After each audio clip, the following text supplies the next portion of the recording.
From the corner of Munson and Civic Center Boulevard, welcome Fanatics to Menor Ice Arena for game number 47 of your Menor Icebreakers season.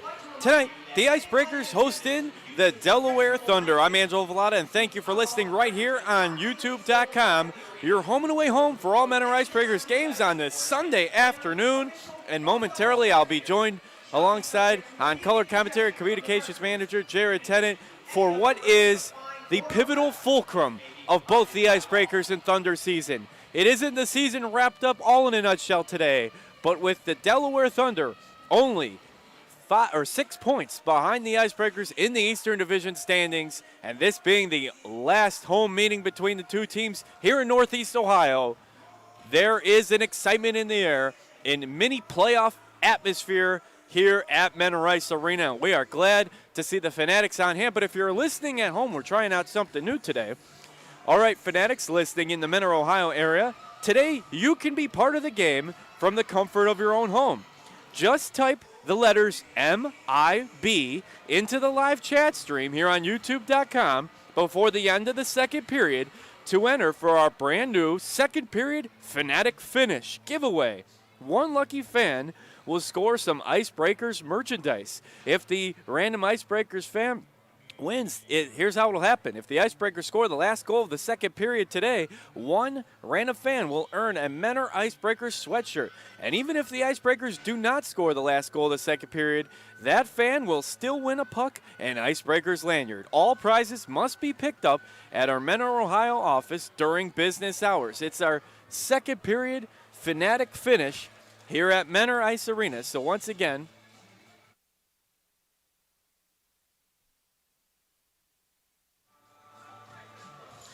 so we're going to have to reset the stream, but keep it right back. We'll explain it once again. We'll bring you the Ganley Village starting lineups. We have to reset the stream. We'll be right back here on YouTube.com.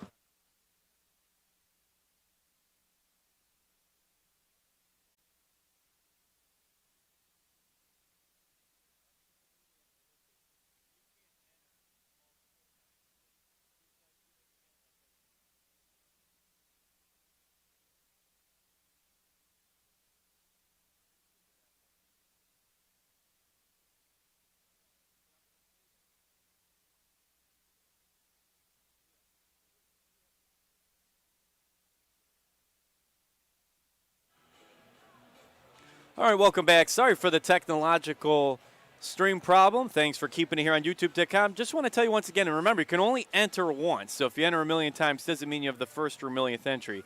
Fanatics listening here in the Menor, Ohio Arena. You can be a part of the game from the comfort of your own home.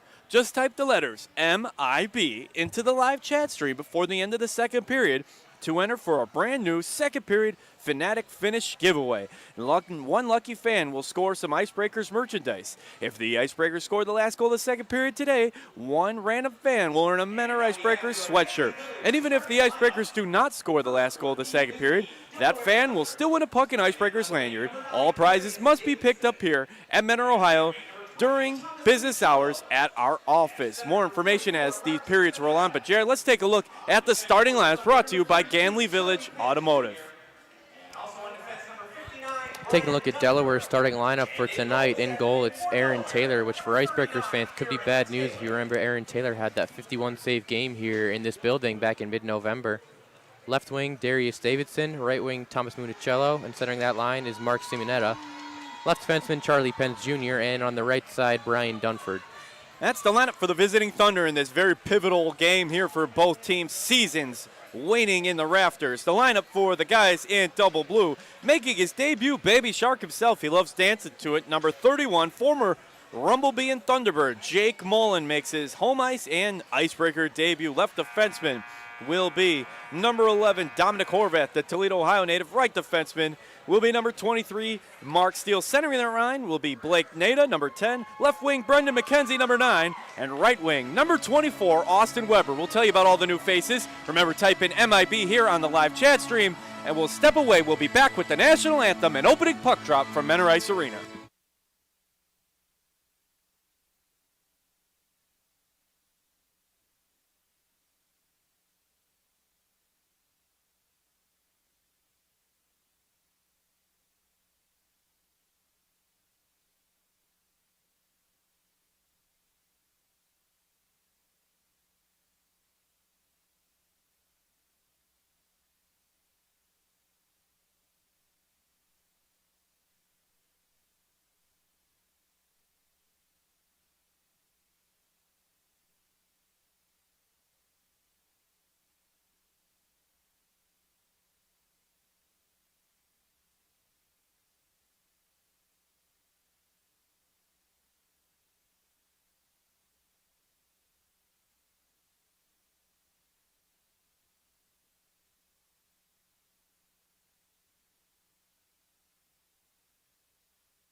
joined on the ice by members of the ADM hockey program.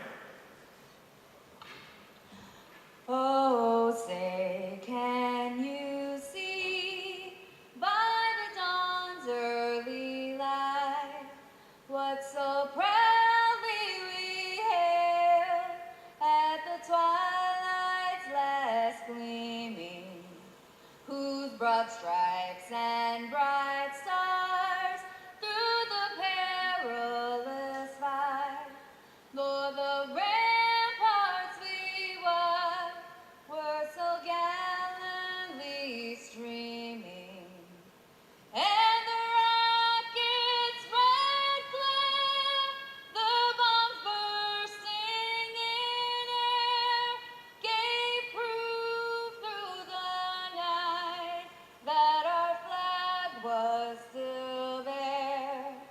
Oh, say does that star-spangled banner yet wave o'er the land of the free and the home of the brave.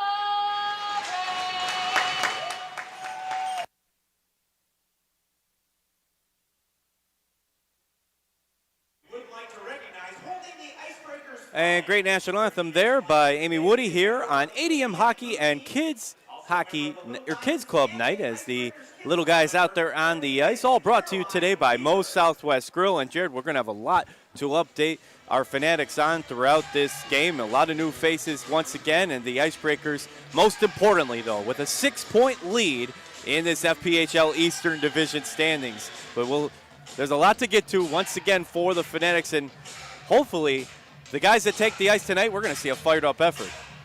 And as we pointed out this series for quite some time is, that one series, 4-game stretch that'll kind of define both teams' seasons. The Icebreakers bring a 16-game losing streak into this game, but a win today and a couple of wins next week, all of a sudden that doesn't matter anymore. But right now the Thunder are just as motivated.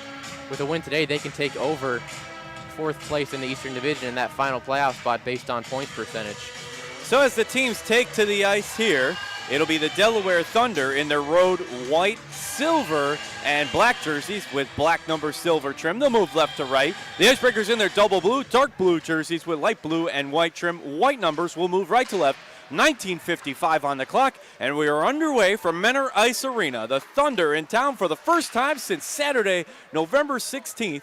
On this Sunday afternoon, and Mullen immediately getting tested, the former Rumblebee and Thunderbird. We'll tell you about him in the next break we have in the action, but Mullen has earned his stripes. He's been battle-tested this whole season, and now the Thunder right there in the slot. Multiple Thunder. Darius Davidson, who had the game winner in overtime over against the Rumblebees. Thank you to the Rumblebees for sparing us a point in the standings as Battle Creek came back and tied that one up at 6, trailing 6-3, ultimately falling 7-6, giving Delaware just their first overtime win of the season.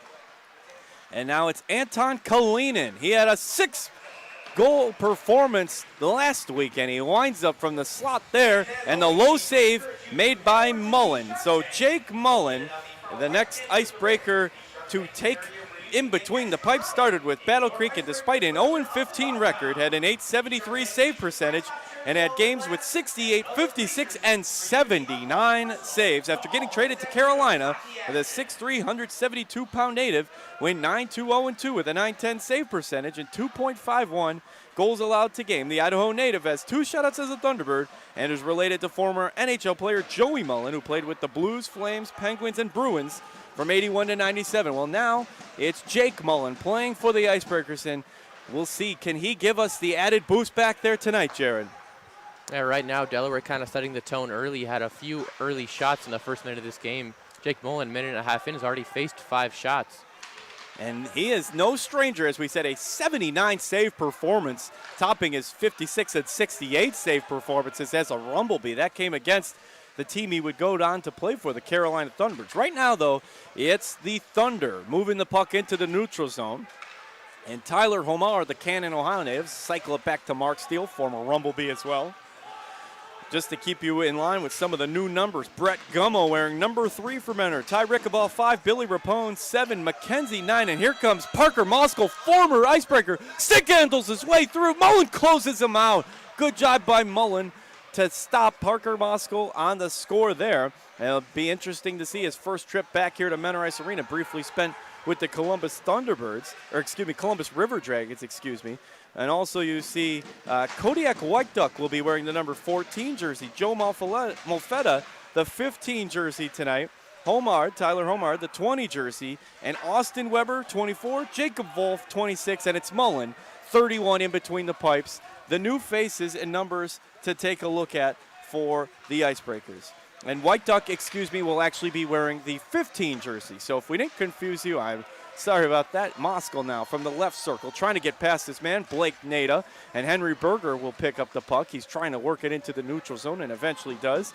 Gets that one up to number 24, Austin Weber, former Port Huron Prowler. Back to the left circle. Nada loses it, though, trying to get it back up to Weber. And it'll be the Thunder coming away with the puck. Led there on the charge by Taylor Cutting, the Royersford, Pennsylvania native. He'll dump it into the zone. 6-1 shot on goal advantage in favor of the visiting Thunder. They tried to find Moskal slot there, and good cutoff by the Pembroke Pines, Florida native, Alfonso Diaz. Been with the team throughout the entire season. 16:37 remaining here in the first period of play. Nada to McKenzie, whose point streak stopped last night, but the youngster's been playing rock solid with these newcomers coming in. Now here comes Delaware coming in. Darius Davidson, who had the overtime game winner, swings it around the net. Delaware swings it back around to the right side to Thomas Municello. Municello trying to swing it left side, and eventually Thomas Stewart-Dant, the captain, comes away down the far boards, picking up speed. He's got a man to beat off the pads there of Aaron Taylor, who's off that 52 save performance the last trip here to Northeast Ohio. Now it's Davidson, the British Columbia native, working his way against Diaz over the right circle, boarded up there on the back glass. 15:54 remaining, and the Thunder's offensive unit has a 7-2 shot on goal advantage. And Delaware really a ton of energy early in this contest. The Icebreakers are doing what they can defensively, but some bounces have gone the Thunder way so far. And remember, if you want to be a part of that second period Fanatic finish, one lucky fan will win. All you have to do is type in the letters MIB to our live chat. We'll explain the prizes near the end of this first period. But type MIB now and get in on the action. Right now, getting in on the action, Tyler Homard wanted a whistle as he was dragged down to the ice there in the neutral zone nearest the Thunder bench. Now, good battling here by Mark Steele to push that back into the Thunder defensive zone. Anton Kalinin. Nice swing pass over to Christers Bormanis. He'll drop it off to Evgeny Demen. And Demen back and forth passing here over the right circle. Good closeout, though, by the guys in double blue. At the 15-minute mark now, they'll be tangled up there on the backboards. Finally coming away with it is Anton Kalinin, the Russian native, but loses control of it. And here come the Icebreakers. Dominic Horvath, right to left, over to Jacob Wolf, former Rumblebee and Czech Republic native. Now, quickly going the other way, Evgeny Demen, the Moscow Russian native, feeds it up and over to Bormanis, the Latvian native. I don't believe we've had a Latvian native play here at Menor Ice Arena, so another European country getting in. And a big hip check there by Kalinin, and that will bring Austin Weber down to the ice, and we'll draw a whistle at 14:27. Yeah, Kalinen's not going to agree with the call there, but I think he just might have timed that hip check a little bit off there, which is going to draw probably an interference call. On Thursday, March 5th, the Icebreakers traveled up to Elmira, where they fell to the Enforcers by a final score of 4-1. Menor showed heart scoring the first goal of the game, which was an all-new scoring line as Ramil Talipov netted his first goal, while Brendan McKenzie and Brett Gummo on the double assist. Then on Friday, the Icebreakers wrapped up the trip north with a 10-3 loss to Elmira. Henry Berger added a first-period goal, double assist by a pair of former Rumblebees, Jacob Wolf and Mark Steele. And later, down 10-1, the Icebreakers would battle hard to score the last two goals of the game. Horvath off of the assist from Gummo and Weber himself scored a goal 2 minutes later from the double assist from Gleb Kripal-Shopkin and Gummo. A nice series there for Gummo, and the Icebreakers had a tough time. Elmira, though, on a 9-game win streak. Wind up there in the left glove, saved by Mullen. The hard shot there from Mark Anthony Simonetta, and for the first time tonight, the Icebreakers are on the Lake Health Power Play. A big thanks to the medical staff led by Dr. Jariga, Rashawn Bailey, Cassie Mann, Malia Harwood, as well as Lake Health for providing medical staff for tonight and throughout the whole season. So, Jared, a tough trip to Elmira, Delaware, some luck with Battle Creek, although the Rumblebees spare a point with a photo finish last night in the overtime loss. Delaware picks up their first win this game. Very important as the low breadbasket made save off the Municello stop. But how important, you don't want to ride it all on this one game, but how much really is riding on this game today? Yeah, like you said, it's a very important 4-game stretch for both teams. I mean, this series ultimately could decide which team ends up getting that 4th and final playoff seed in the Eastern Division. But for the Icebreakers right now, it's been kind of a rotating door in terms of personnel. Looking at the lineup today, you got 2 more new faces, Kodiak White Duck, as well as Joe Molfetta in there. And we'll tell you a little bit about them when we get a chance. A lot of guys to keep you updated on that one off the stick of Kodiak White Duck. So I believe Molfetta, they swapped. That was Molfetta. He is now wearing 14, a quick jersey change. So Joe Molfetta is the number 14 tonight. It'll be Kodiak White Duck donning the number 15 jersey in double blue. And we've talked about this before, the power play struggles. Already a minute 6 seconds have elapsed. Now, here comes the Icebreakers along the near boards. Austin Weber being challenged by Demin. And he gets it Bormanis' way. Bormanis has only one man to beat. Berger. Berger on the diagonal goes out. And the short side save made by Mullen. And he is having flashes back to his days in yellow and black as that puck is attacking him left and right. But how about the effort so far from Mullen, who is a big fan of the Baby Shark dance as well, I've been told. And I'm sure when Mullen found out he was getting dealt to the Icebreakers, he knew kind of what to expect with the struggles the team has seen lately. And he's no stranger to facing a huge amount of shots. As he did with Battle Creek, you talked about that 79 save effort that he had with Rumblebees. And now the head to the speedster. Crawford winds up, and Taylor closes out. He needed to go far side there. A good effort to get the puck up to Crawford, who's been playing some very solid hockey. Steele tries to find him. Horvath will chase it back into the neutral zone. And Jake Mullen, Kodiak White Duck, and Joe Molfetta now will make it 83 guys to don the double blue. The feed over to Crawford is too far from Weber, and these guys just trying to find some teamwork and chemistry here. Don't forget, enter MIB, those letters into the live chat. We'll tell you about it more in the second period. The Fanatic finish here today. Crawford and Weber both trying to work the puck here. Now Nada outside the left circle. Wrist shot almost goes in that top corner, but it bounces off the back glass. And now keeping it alive is Billy Rapone, donning the number 7. He netted a goal in his first game here at Menor Ice Arena last weekend. So much has happened in between weeks here. You got to keep it posted. Jared's done a good job keeping you up to date on all the roster moves on the Icebreakers social media channels. Now Delaware flips that one forward, and they're trying to get it up to Evan McIntosh, the San Jose Californian. If all of a sudden 11:48 remaining in the period, that power play has expired, and the Thunder with an 11-3 shot on goal differential in their favor. And when the Labatt Blue first intermission will bring the Vitamix saves up here, the AIM performance shots on goal of the period, as well as look at the scoreboard. One early game, Prowlers and Rumblebees, the Battle of Michigan, and then another game starting afterwards. And that save made by Taylor from the left point at 11:33 remaining. Once again, it's Kids Club Day in the Menor Icebreakers, and Kids Club members got into the game free with a paying adult, all sponsored by Moe's Southwest Grill. Why? Because Moe's is locally owned and operated, bringing local communities together and making them stronger, and they happen to roll a darn good burrito. So come on by today. We've got the tortillas ready. Welcome to Moe's. Now the Thunder drop that one off outside the left circle, coming close to that slot. Good job by the Icebreakers to close out on the far side, but the near side, they get it to McIntosh, and he was left wide open there on the left post. Nothing Mullen could do about it as he had to draw his attention to the 3 Thunder swarming on the right side.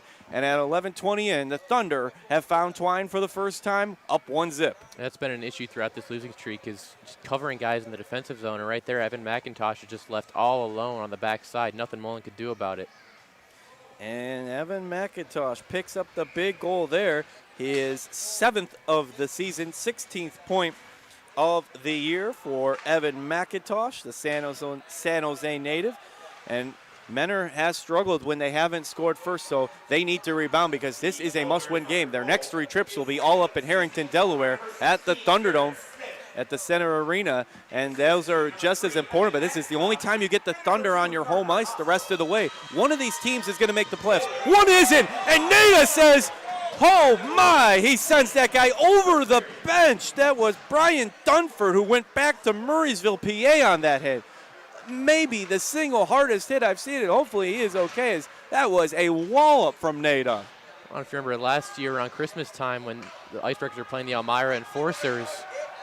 You think that one was payback? Sorry to interrupt you there, but Bryce Litke just jams Horvath up against the boards, showing some physicality. But what, as you were saying, against the Enforcers there. Yeah, it was Tomas Devev who actually checked Joe Cannon into the Icebreakers bench head over heels, and that was a little bit reminiscent of that hit by Devev last season.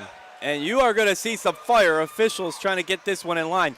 As I was saying, think of this, folks. 4 out of 5 teams make it in the East. 4 out of 5 make it in the West. That's 8 teams. 7 of those 8 spots, they're wrapped up. The West is all settled, just the playoff positioning. The East, the only 2 spots left are for these 2 teams. They've had their ups and downs. Menor started red hot. Delaware started anything but that. Now the Thunder on their longest win streak in franchise history. Menor on their longest losing streak. Still with a 6-point lead. This is going to be an all-out war here from Menor Ice Arena, as it should be. The Thunder are hungry. The Icebreakers are hungry. It's going to be who wants it more. Now, you're going to see some more physicality, but the teams have to keep their minds in check and keep the mental aspect clear because they do not want to blow it. And right now, 2 minutes in the box will be going to Charlie Pence Jr., the Elkton, Maryland native. So the Icebreakers back on the Lake Elk power play. And we've seen more physicality in this game, Jared, and maybe the rest of the entire homestand. I know it got a little chippy in Elmira. Mark Steele dropped gloves, but when was the last time you've seen the Icebreakers this physical? Yeah, and Blake Nate is one of those guys who's kind of a physical tone setter out there. He's not a big guy, but he hits hard, and you saw it right there. And Delaware kind of trying to get back at the Icebreakers with a couple of hard hits of their own, and Charlie Pence ends up taking a slashing call in the aftermath. And we caught up with the hard-hitting mustachioed Blake Nada and Dominic Horvath. Check that on the Icebreakers Facebook page as well as their website as they cycle this puck around the Delaware zone. Breaking the Ice will be back next week, and caught up with Thomas Stewart-Dant and Josh Newberg, so look for that early this week. But right now the Icebreakers are looking for a Lake Health power play goal. Thomas Stewart-Dant right to left to Berger. Berger winds up with the wrist shot. Going for the deflection there was Joe Molfetta, but he couldn't get it in. Good closeout by the Thunder back line. 9:26 remaining in the first period. There's a bird swooping around in other news around the arena. And 1:05 in the Lake Health power play. Crossing over is Demin. Demin to Kalinin. Kalinin winds up the wrist shot in the breadbasket save. We got multiple birds here. Maybe one's rooting for the Thunder, one for the Icebreakers here through the rafters. Just when you think you've seen it all here. But a much better effort so far on this power play, a minute into the man advantage than we saw in the first power play where the Icebreakers really didn't even have any time in that Thunder zone. Yeah, they actually were able to cycle that puck around the blue line for about 30, 40 seconds. Now, of course, the face-off down here nearest Mullen and the Icebreakers net, and Mullen already with 12 saves on the game, only let one in. But every goal very pivotal in this fulcrum game here in Federal Prospect Hockey League Eastern Division playoff hope action. Nada crosses the blue line, looking for a man. He gets it to the point there, and that is Austin Weber. Back now over to Horvath outside the right circle, and he was looking for a man on the left post. That's where McIntosh scored at the parallel end of the ice. Now Steele outside the Horvath, fakes the windup, feeds it in, and the glove low save made there by Aaron Taylor. So once again, enter the letters MIB into the live chat stream, and you'll have a chance to win our second period Fanatic finish. If the Icebreakers score the last goal of the second period, one lucky fan will win an Icebreakers sweatshirt, and if they don't, you'll still win a puck and a lanyard. Pick up here at the Menor Ice Arena during business office hours here at Menor Ice Arena, conveniently located here in Menor, Ohio. That one goes off the safety net. Will take the face-off draw here from the left defensive circle nearest Taylor in that Thunder net. Waiting for the draw here. It'll be Nada and Anthony Simonetta. No, maybe he's going to Austin Weber trying to get his stick underneath of Jordan Clark, and the stick just went flying. So there's a couple swap outs here. Then to being Municello versus Nada. Now Crawford looking between the circles. Stick clash off there from Municello's, and he'll send it down the boards. Good closeout by Crawford to keep it down here past the blue line. And nearest the Thunder net, now battling for control behind the net. Horvath will come out at the right point. And that was a nice defensive move with his stick. Was the Thunder defenseman there. That was Anthony Seminetta. Now he gets that up. Almost gloved down by Crawford. 8:06 remaining here in the first period of play. Battling for control there in the near corner. Now in the slot, good thing Horvath was there, the Toledo, Ohio defenseman. Feeds it up to Weber. Weber stick handles past his man, but he can't beat them both as Paisano had him boarded up. Now along the far boards is Aaron Cook-Smith. He'll dump that one behind the net. Mullen comes out. Hot in pursuit, though, as Parker Moskal would like to score here. He's had a lot of success in his days in double blue, now a member of the Thunder roster, and initially traded over to the Columbus River Dragons just post-Christmas. The windup there made by Billy Rapone and the save by Aaron Taylor. So Delaware was a winner last night in a thriller at the rink at Battle Creek, up 6-3 to the Bees, scored a flurry of 3 goals to tie the game, all up at 6 and force a rare overtime game between these two teams. Darius Davidson would score in overtime off the assist from goaltender Aaron Taylor to win 7-6 over Battle Creek. With that overtime win, Delaware picked up 2 more points and has won 5 in a row, but they didn't pick up the full 3. It was Delaware's only second overtime game of the year, as well as Battle Creek's, and Battle Creek falling a boat, but Delaware picks up their first win. Also, if you're looking for the ultimate Icebreakers experience, purchase tickets for our last homestand later in March, and you'll enjoy restaurant quality food as well as a chance to meet head coach Sebastian Ragno and Icebreakers players at each and every home game.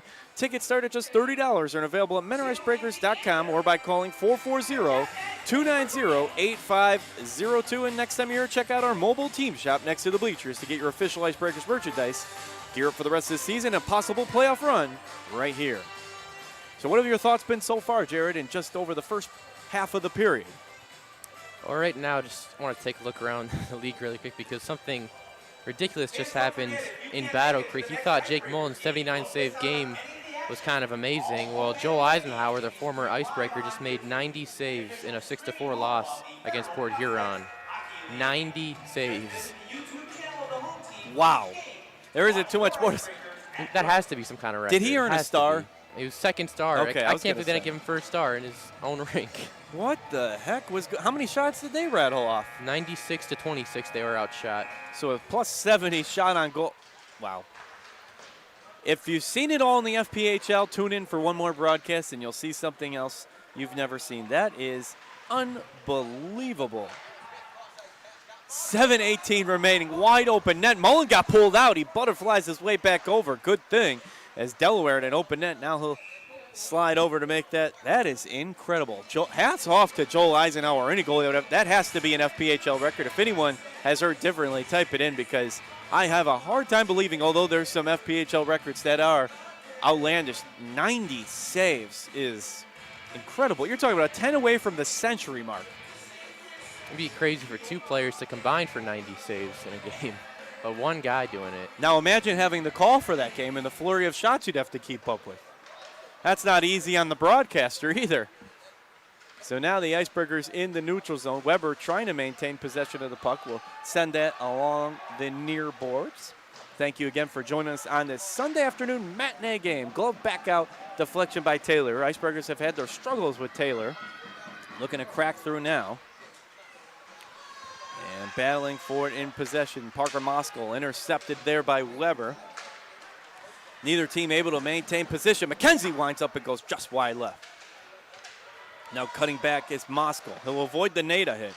It's a wise thing to do. He gets it up to Darius Davidson, who tries to stick handle his way past. And Mullen is very thankful for Alfonso Diaz staying there in the slot, or else he would have had to contend with Davidson alone. The windup there, deflection off the stick of Davidson, and a whistle at 6:17. Once again, it's Kids Club Day and Menor Icebreaker ADM Hockey Night, brought to you by Moe's Southwest Grill, the catering event, office lunches, house parties, tailgates, weddings, ballet recitals, and yes, thumb wrestling tournaments. Moe's Catering will fill your fajita, taco, and nacho bars with fresh and flavorful ingredients, sure to please everyone. Menor, Euclid, and Mayfield locations, 2 in Menor. So check out Moe's Southwest Grill. 7-14, the shot on goal advantage in favor of these visiting Thunder, trying to make it within just a game of points away from the Icebreakers in the standings. They can't pass Menor today, but a lot riding on the line, so we appreciate you listening, whether you're in Delaware or Menor, Ohio, as both teams battle for that 4th and final Eastern Division playoff spot. The guys from Delaware, they play their games at Center Ice Arena, affectionately known as the Thunderdome up there, made their debut this year. Now they're looking for another goal as they're up 1. There was a Delaware team in the 2011 FPHL season, abbreviated season for the Federals, where they went 3-9-0-1, but the Thunder making it a full season of hockey up there in the first state of the Union. They worked that one up into the neutral zone. That was up to Christers Bormanis. Now down here at the other end of the ice, it's Jacob Wolf trying to get it over to his new teammate, Brett Gummo. And Gummo's looked pretty good as the Lewisberry, Pennsylvania native this weekend. Yeah, and Brett Gummo had a 2-assist game in his debut, or a goal in his debut, a 2-assist game in that blowout loss to Elmira on Friday night. And Brett Gummo also dropped gloves his first week, too.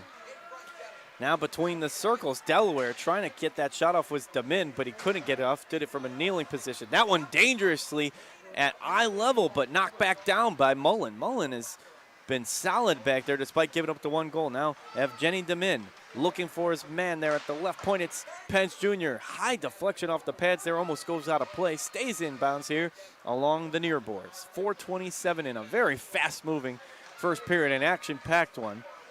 Big hit there coming was the lead in by Gummo, and Gummo had some physicality too, does the Lewisberry native. Now at the other end of the ice, looking to keep this one down. They'll dump it into the zone, do the Icebreakers.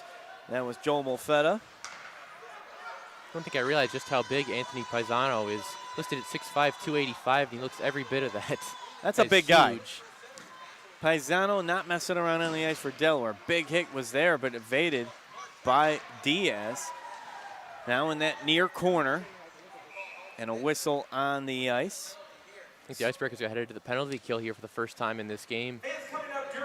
So we've been trying to tell you about some of the new guys. Brett Gummo is the 5'10", 170-pound righty forward wearing number 3 in double blue. Forward played at Indiana University of Pennsylvania. The Lewisberry, PA native made his pro debut this weekend, and as Jared said, picked up plenty of points and dropped gloves right away. Also want to tell you about Austin Weber. We said his name quite a bit. Wearing number 24. He's played with 2 teams so far in the FPHL this season. The 5'8", 170-pounder first played for Battle Creek, where he had 1 point over 12 games before picking up 2 points for Port Huron in 8 appearances. In the 17-18 season was the captain of the Wilkes-Barre Scranton Knights of the EHL, and he is from Birmingham, Alabama. So a few of the new guys, we'll keep you up to date on more of them, but that's just a few of the new faces, is Austin Weber and Brett Gummo. So this will go against the Thunder. Taylor Cutting. Icebreakers back on the Lake House power play. Check out the Brunner St. Dietrich Wellness Campus here in Mentor, Ohio, to help you meet and reach your fitness goals, maybe even surpass them here. We'll do the face-off from the left defensive circle. Battling for possession there, and Taylor says we're not going to mess around. He scoops that one up at the 3:43 mark. So actually they've just added another 2 minutes on the board, so it'll be 3:58 going up against Taylor Cutting. Now is the time of the essence, Jared. That's the rest of the first period and the beginning of the second period if Mentor doesn't score. And the Icebreakers really haven't had a ton of time to practice the power play with this current group of players, so best way to do it is to have 3 opportunities in the first period. So the slashing call there against Cutting, and Icebreakers trailing that shot on goal 16-7. They need to make something happen right now, though. They're feeling the forecheck. Cowbells ringing out here at Mentor Ice Arena. You could get to a game here for as little as $13 at Mentor Ice Arena. Stuart Dent, number 13, crosses the blue line for Mentor. The captain now looking for somebody. And that pass, though, picked off by Darius Davidson. The British Columbian native's got a man left of him. He'll take it. He'll wind up for the slot. And he finds Mark Anthony Simonetti. Faked the shot himself, went left slot, and he went right corner. And the Thunder, oh, you don't like to see that. First minute of a 4-minute power play, and you give up a shorthanded goal. That one sinks like a lead. Well, something made of lead. It sinks for sure if you're a Fanatic. And again, it goes back to that issue the Icebreakers have had. They just, for whatever reason, they have such a hard time getting in the zone on the power play. And Thomas Stewart Dant got in the zone, immediately turned it over, and all of a sudden Delaware's on a 3-on-1 fast break, and you can't really expect Jake Mullen to stop that every time 3-on-1. I mean, it's just too much. And a good job by Simonetta to put the finish on that.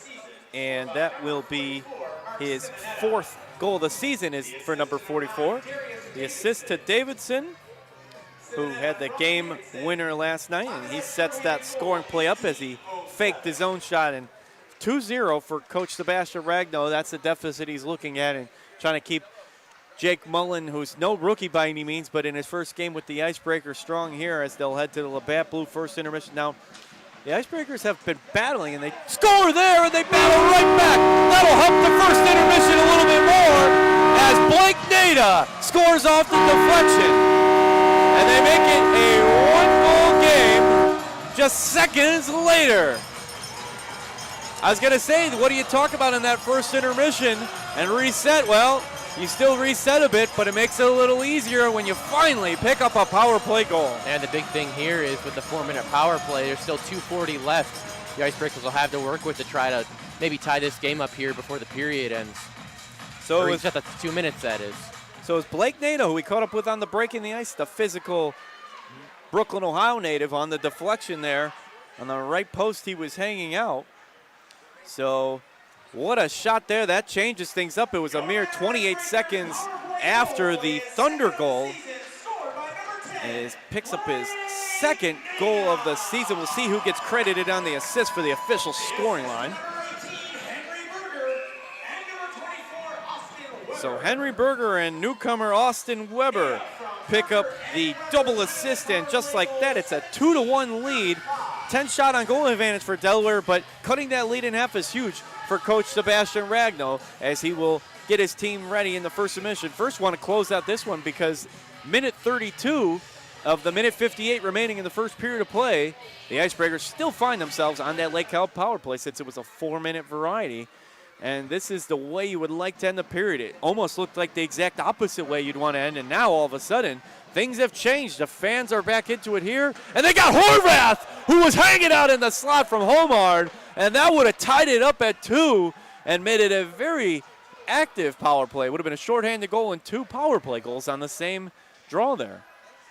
And one thing to note as this game goes on is the Icebreakers are coming off a day off. You know, they were in their own beds last night. Meanwhile, Delaware, they were on the road in Battle Creek, so they took the overnight bus ride into Menor. So they're some tired legs going to be out there for the Thunder. We'll see if the Icebreakers can take advantage of it. That is a good point. Menor playing on that rare Thursday. Elmira's had some Thursday night games. They played on Friday as well. Of course, Enforcers get in the sweep there, but Menor does get that Saturday night off to come back home. And now with the 3 p.m. start, had a chance to do things on their own home ice. So now into the neutral zone. It is Jacob Volf. He'll dump it behind the net. 58 seconds left here in the first period of play. Icebreakers have to close out the first period here strong. Delaware wants anything but that, and they want to swing that momentum back their way as they've been rolling in their recent games on that 5-game winning streak, including the overtime win last night. Menor will dump that one down. 13 seconds left in the power play. 37 seconds left in the first period of play here from Menor Ice Arena. Once again, thanks for joining us here in Harrington, Delaware, Menor, Ohio, anywhere in between or beyond. We appreciate you making us a part of your Sunday afternoon. Back to full strength now, 22 seconds left. Good crowd on hand here of Fanatics at Menor Ice Arena. Henry Berger is getting helped out there by Joel Molfetta, both along the far boards, trying to make something happen here. 10 seconds left. Can they get the shot off? Crawford gets pushed out of the way. He can't get the rebound. Now, Icebreakers back from the outside of the right circle. Stewart Dant, stick clash there with Cutting, pushes him out of the way. And Delaware will dump that one down past the neutral zone and into the Icebreaker zone. So, wow, what a first period. It's the Thunder 2 and the Icebreakers 1. You take a look here. It started off with McIntosh being left all alone, left post at 11:20 remaining to put the Thunder up 1-0. 2:53 remaining from right to left in the slot. Davidson fakes his shot. It finds Mark Anthony Simonetta, and it was 2-0, and we were looking for some answers. Answers came 28 seconds later. Blake Nate on the power play goal on the right side deflection from Henry Berger and Austin Weber on the double assist, and Horvath almost ties it up. A good swinging move into the slot, but it remains 2-1, Jared, and I have a feeling there's going to be a flurry of action coming over the next 40 or more minutes of hockey, and I also think we're going to be seeing some more physicality carry over in this very important Eastern Division matchup. Yeah, one thing the Icebreakers have done a very good job of so far is staying out of the penalty box. That penalty kill's kind of been their Achilles heel.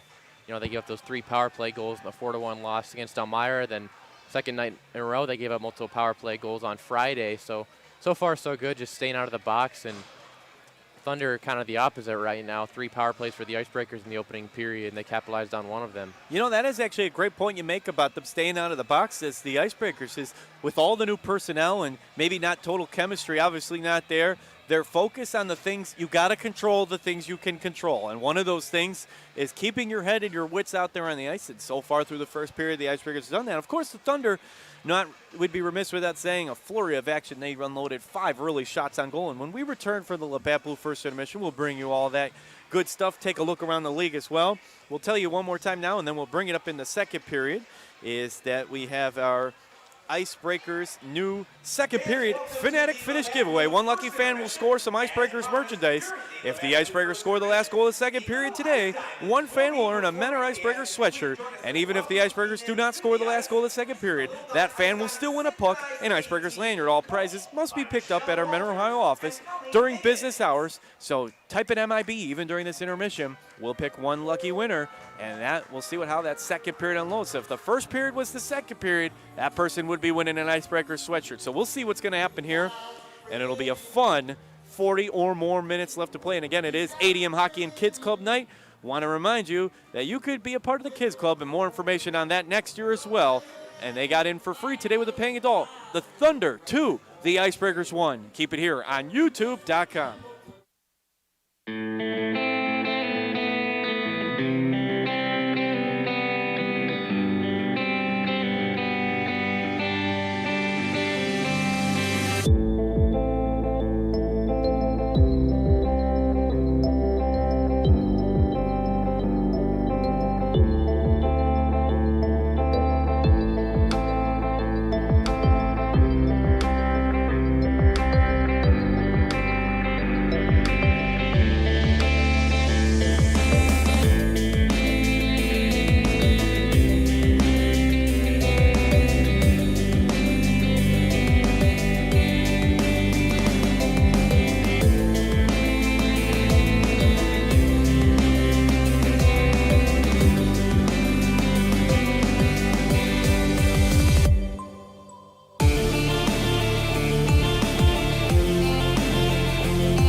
Welcome back to Menor Ice Arena, where the score is the Thunder 2 and the Icebreakers 1. As we take a look at the AIM performance, shots on goal. Big thanks to AIM Performance, 18 for the visiting Thunder, 10 for your home Menor Icebreakers in double blue. Then you've got the Vitamix saves of the period. As always, Vitamix helping us out, and they fuel you from practice to game day. Our blenders help you fuel your performance and feed your life. It is 9 saves for Aaron Taylor and 16 for Jake Mullen making his debut. In a little bit, we'll take a look. Well, we already have, actually, it's one just final. Port Huron 6, Battle Creek 4, and Joel Eisenhower with the 90 save performance. Hats off to him in the loss. Battle Creek keeps battling. You got to give them credit. And against a tough Prowlers team, they're just coming off that overtime loss to Delaware last night, and Delaware winners there 7-6 after being up 6-3. Battle Creek had a heck of a third period despite falling halfway through the overtime period. Once again, want to remind you that the second period Fanatic finish giveaway, one lucky fan will score some Icebreakers merchandise. If the Icebreakers score the last goal of the second period today, that fan will win an Icebreakers sweatshirt. And even if the Icebreakers do not score the last goal of this period, you'll still win a puck and Icebreakers lanyard. We will say that person's name near the end of the second period, so keep listening here as we roll on. You still have a chance to enter. MIB are the letters you will type into the live chat. Just type in MIB and you can score some Icebreakers gear. I want to take a moment to thank some of our corporate sponsors. Marco's Pizza, with locations in Menor on the Lake, Willoughby, Painesville, and South Euclid. Kemp LLC, Conway Land Title, Toe Drag Apparel, CSP Insurance, Wingate by Wyndham Hotel, Market Street Family Restaurant, Global Real Estate Advisors, Spuddy's Tavern, Vitamix, Homelight, an online real estate company, Lake Erie Marine Sales, Mosaic Properties LLC, Stadium Grill, Preston Products LLC, Bethlehem Christmas Lights Park, Cana Winery, Habco Tools and Development, McArey & Sons, Nova Southeastern University, AIM Performance, Auburn Career Center, Menor Ice Arena, Fitness First, Ganley Village Automotive, JD Cleaners, and Burger IM.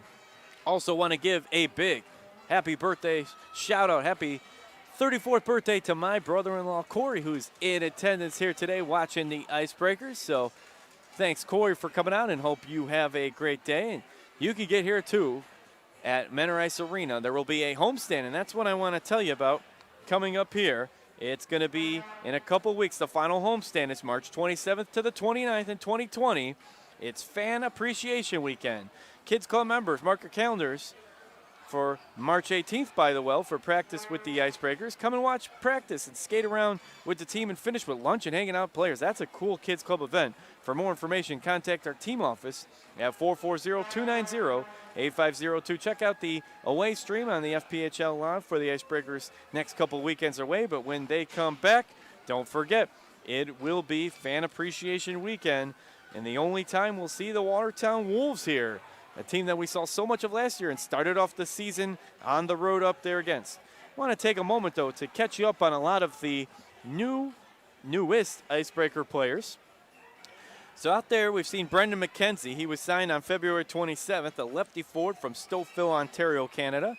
The 5'7", 150-pounder, played for the Windsor Aces of the GMHL, 17 and 18 with the New York Renegades, the same league that last year, with a 21, 27, 28 scoring line. And McKenzie, so far, with a 1-4-5 scoring line, has been looking very solid in just as many games.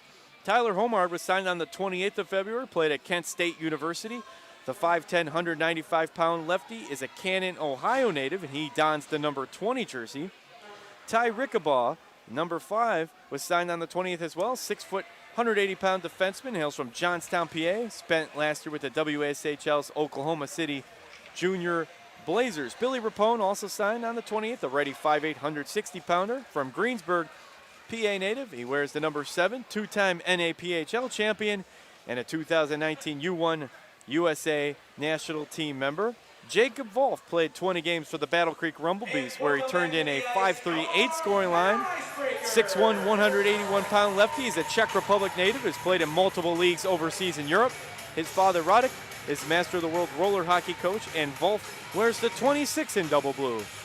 Austin Weber has played with 2 teams so far in this season in the FPHL. First, the F5'8", 170-pounder played for Battle Creek, where he had 1 point over 12 games before picking up 2 points for Port Huron in 8 appearances. In 17-18, was the captain of the Wilkes-Barre Scranton Knights of the AHL, was the Birmingham, Alabama native. Jacob Mullen started the season with Battle Creek. Despite the 0-15 record, at an .873 save percentage and had games with 68, 56, and 79 saves after getting traded to Carolina. The 6'3", 172-pound native went 9-2-0-2 with a .910 save percentage and a .251 goals allowed per game. The Idaho native has 2 shutouts as a Thunderbird and is related to former NHL player Joey Mullen, who played with the St. Louis Blues, Calgary Flames, Pittsburgh Penguins, and Boston Bruins from 1981 to 1987, and a couple other guys signed into the fold as well, and we'll tell you about them at our next break. But we get set for second period puck drop here from Menor Ice Arena. They'll switch sides. The Icebreakers in the double blue will move left to right with those white numbers, and the Thunder in their road white, silver, and black jerseys will move from right to left. A 19:49 here on the clock in what is a 2-1 game here in favor of the visiting Thunder, but a strong finish, Jared, as we talked about before the break, for the guys in double blue. A very important goal for the Icebreakers to stay in this game. You don't want it to get away from them early like we saw our last home series against Port Huron. Really, both of those games, Icebreakers were out of the game early. The Prowlers were just all over them.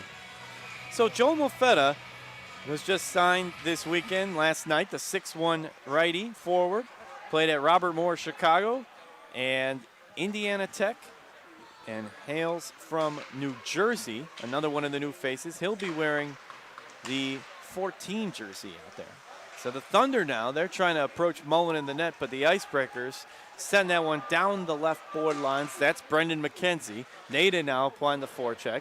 19-10 shot on goal advantage in favor of the Thunder here. Here comes the Thunder. Mark Anthony Simonetto scored the last one. Bounces off the pad there, left side of Mullen.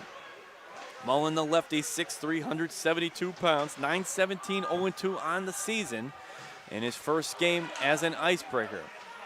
And it looks like the number 59, Brian Dunford, has recovered from that massive he took from Blake Nada, where he ended up and over the bench. Back out on the ice now with a shift. Wind up there from Darius Davidson. Bounces back out, takes an Icebreaker bounce. Now the feed to Crawford, and he winds up and he goes to the top left corner.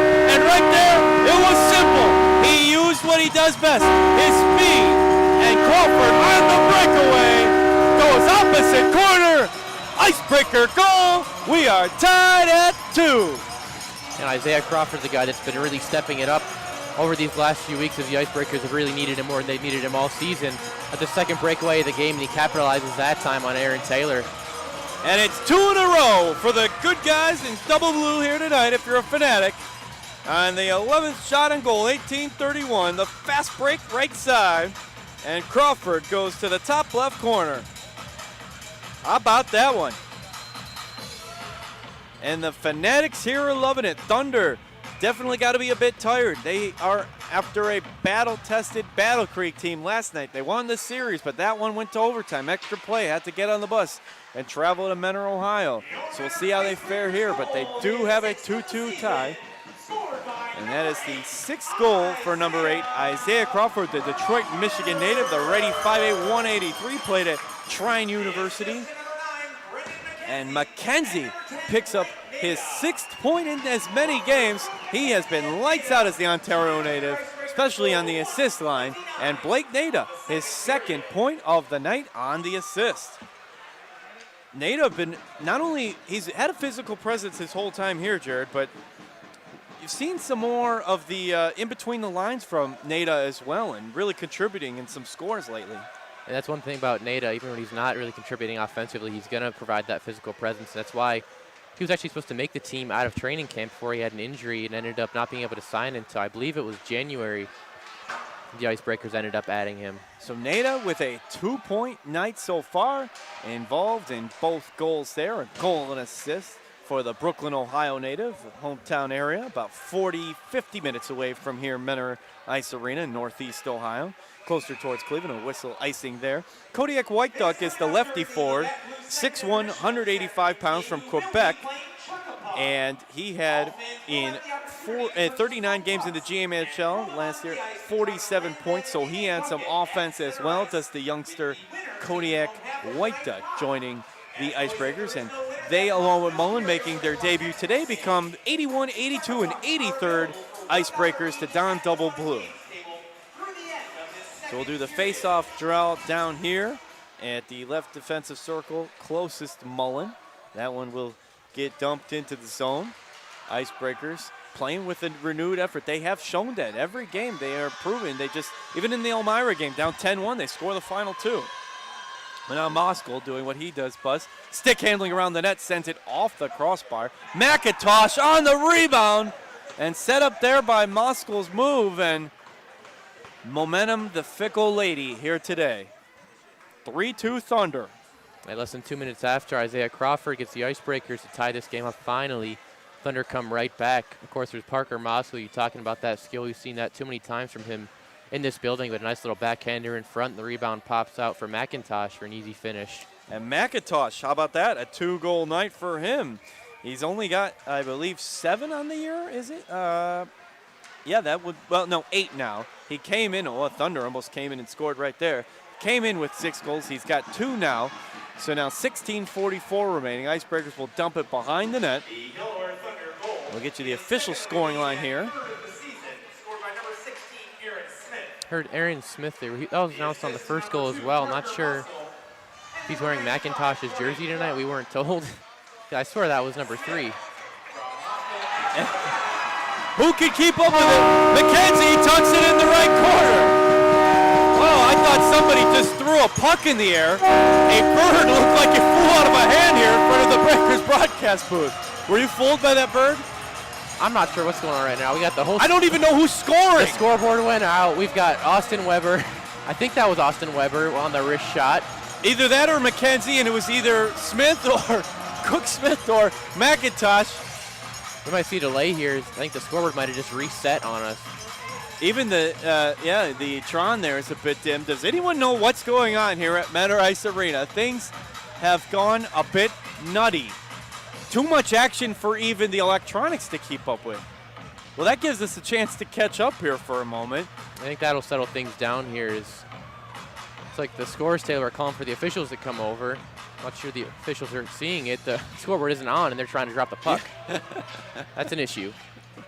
Well, it's a good time as any to thank our All-Ice officials. Scott Tennant on PA announcer, Greg Butala, Greg Kopp, Fred Hayer, Russ Arawa, Joe Knight, Brandon Cottis, and Daniel Savitz. Taylor Ruyer on game day operations, Frank Schmidt, operations intern through Menor High School's business program, Larry Rummel, Al Moon, and Lawrence Rummel on the sound crew, Jared Tennant alongside me on color commentary and communications manager, and Casey Healy on the video stream, providing you the video, intern through Auburn Career Center interactive multimedia technology program. So the Thunder goal scored at 16:54, and I don't know, we have number 3 listed here as Evan McIntosh. Maybe we could get a word from our Thunder broadcast alongside. I believe he is currently off, so maybe we can get, we'll see if we can get if it's McIntosh or not. Sort that first. Well, nope, he just joined us back live. Sometimes you can only laugh. I had nudged to Jared here in the Breakers broadcast, but he was live. No, and why even talk here? He's not live now. We'll just wait a second here, catch our bearings. So, a Thunder goal was scored at 16:54. The power on the board is off.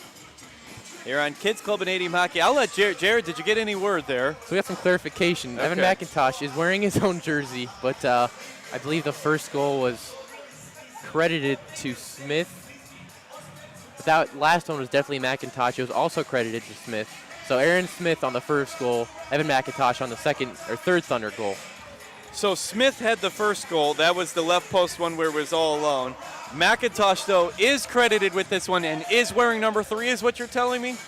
Evan McIntosh is wearing number 3, yes. Evan is in 3. Okay, we got that down. The San Jose native. And the icebreaker goal, we don't know the exact time because immediately after the score trickled in the right side of the net, much to the dismay of Aaron Taylor, the power on the board went out, much to the dismay of everyone here. Hopefully we can get some arena personnel in here to try to solve this issue. Of course, it's on a Sunday, so I'm sure management isn't exactly around, but hopefully somebody knows what they're doing. Yes, it's been a wild thing. So now's a good time to look at the FPHL standings because that's very important for these two teams. With Danbury on top of the East, 29-12, 2-3, 94 points. Played one less game than Elmira, who's on their heels on a 9-game win streak, 28-13, 3-3 for 93 points. It's Watertown comfortably in the third spot, 22-20, 3-2, 74, and a playoff spot clinched. It's the next spot where it's Menor, 14-30, 0-3, one of only two teams without an overtime win along with Battle Creek at 45 points, and Delaware at 12-30, 1-1, and 39 points is your Eastern Division, 6 points separating these two teams on the ice now. In the West, it's Carolina, 32-6, 2-5 for 105 points, and then Port Huron at 27-14, 4-0 in overtime, 89 points. Danville at 24-18, 2-3, good for 79 points. They've been playing some good hockey against the Hat-Tricks as well.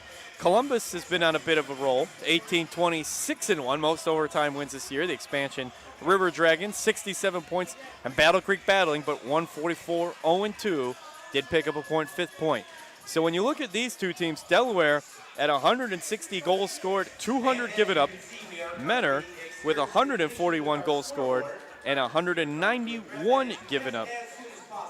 The most goals scored by an FPHL team this year has been the Danbury Hat-Tricks at 213. Carolina is next at 210, and then the other team over 200 is Port Huron at 206. From there, you have Elmira at 197 goals scored. Columbus at 192, pretty high offense there. Watertown hot on their heels at 189. Danville at 174 goals scored. And then it's Delaware, 160. Menor, 141 coming into today, of course, and Battle Creek, 90. The official scoring line goes Austin Weber on the goal. And that comes from McKenzie. And the double assist, he picks up his 6th point in as many games, or 7th point in 6 games, more than a point per game. And Nada, a 3-point night for the Brooklyn, Ohio native. We just had some action there on the scoreboard. Looks like they're trying to boot it up there, but now we're back to black, so we'll see what's going on here. So also, when you look at goals given up, how about this number, Jared? Carolina, here's what's keeping them in first, despite not maybe playing as red hot as they started. Only 103 goals given up. They've scored more than over 100 than they've given up. And that was their trademark last year, is that just stifling defense. That's what they do best. You know, they score as well as anybody else, but their defense is just a whole nother level in this league. And what did they say? Defense wins championships. Elmira has the second least at 146, Danville at 150. So the Commissioner's Cup last year finals was Carolina and Elmira. So offense is nice, but defense gets the job done often. And here it's 3-3 is the score. I believe there was a slashing call we heard in-house. And the goal, though, was Austin Weber from Nada and McKenzie. Now let's talk specifically here about Nada and McKenzie. Both guys, Nada's been with the team now for about 30 games, maybe his 31st with the team, but McKenzie in his 6th. Both have been playing some real good hockey as of late for Menor. Yeah, Brendan McKenzie's been really, you saw his passing over the last 5 games. He's been an icebreaker, and tonight he already has 1 assist. 2 assists, that is, on the last 2 goals. With that Weber, McKenzie, Nada line has been great tonight. And Weber, he scored in Elmira as well, and that was from, he had the assist with Brett Gummo to Dominic Horvath, and has been a part of the scoring line in his first couple of games. So McKenzie, if you look, even despite the struggles in Elmira, that Thursday night game, McKenzie had an assist as well. 7 points in 6 games is pretty impressive. Now, we had the final. Jared already brought it's been a strange Sunday in the FPHL. Eisenhower loses on the backs of a 90 save night. Here, it's 3-3 in a playoff implication game on this Sunday matinee, and then the board goes down. We got birds flying around. It's just everything's coming together at once here in Menor Ice Arena. Now, what time is the River Dragons and Thunderbirds start rolling? Game should be starting just about now, set for a 4:05 p.m. puck drop. Now, if you were a betting man, does that game start first or do we resume action? I'm going to go ahead and say they probably will start first. I know a lot of FPHL teams, us included, have kind of been infamous for starting after that scheduled start time. But at the same time, you know, we're still looking for progress on getting this scoreboard booted back up. I don't know that I've ever seen this at any level of hockey. Now, despite the technical problem here, Mentor's ability trailing 2-0 to now make it a 3-3 game. Is this a little bit of the culmination of what we've been seeing in those efforts against Port Huron and those efforts against Elmira where they've been fighting and trying to make something happen? We've seen those stretches. Port Huron, it was 7-2. It ends 7-4. You know, in that third period, first game against Port Huron last week, that was really the best we've seen this offense look in weeks. I think right now they're capitalizing on their chances. They're not necessarily generating as many chances as they did in that game, but right now beating a tough goaltender 3 times in less than a period and a half is not easy to do. But 3 times on Aaron Taylor so far for the Icebreakers. Spuddy's Tavern's the preferred restaurant of the Mentor Icebreakers. Spuddy's Tavern, located in Mentor on the Lake, will give fans 10% of their bill off their bill after Icebreakers home games when you bring in your ticket stub. More reason to get here. Tickets start at $13. Free parking, $16 for reserved bleachers, and $30 for the Founders Room, the ultimate experience. And JD Cleaners, the preferred dry cleaners of the Mentor Icebreakers, where customer service is their priority. They take pride in customer satisfaction by providing quality dry cleaning and laundering services while making the drop-off and pickup or delivery of your clothing pleasant and speedy. Wingate by Wyndham La Mofa, the preferred hotel for the Mentor Icebreakers. Visitors coming from in and out of town can take advantage of special room rates when mentioning the Mentor Icebreakers corporate rate when making reservations. And the weekend doesn't end. Tomorrow, it's Mo Monday.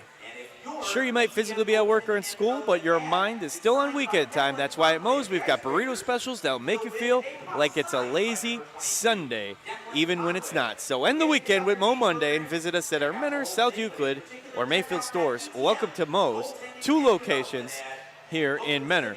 An Icebreakers game is a great way to get together with your friends and family. Do it over Fan Appreciation Weekend, final homestand of the year when the Wolves come to town. You get discounted tickets for groups of 10 or more people. Contact us directly for more information on how to schedule your group for a night with the Mentor Icebreakers. So still sorting things out here at the officials box. Getting some information fed to me from down there at the scorers table. Sounds like after the scoreboard went out, they reset the breaker, tried powering down and powering up, and right now nothing seems to be working. So nice little intermission in the middle of the period for both these teams. You want a little Sunday afternoon joke? Go ahead. Did they reset the icebreaker? I'm going to go ahead and give that one about a 2.5 out of 10. I like the idea, but the execution was not there. I'm not a comedian. It's all right, though. What's not been a laughing matter, though, has been this game. You've seen physicality. The Thunder started off very strongly. The Icebreakers have rallied now. It'll be an interesting finish.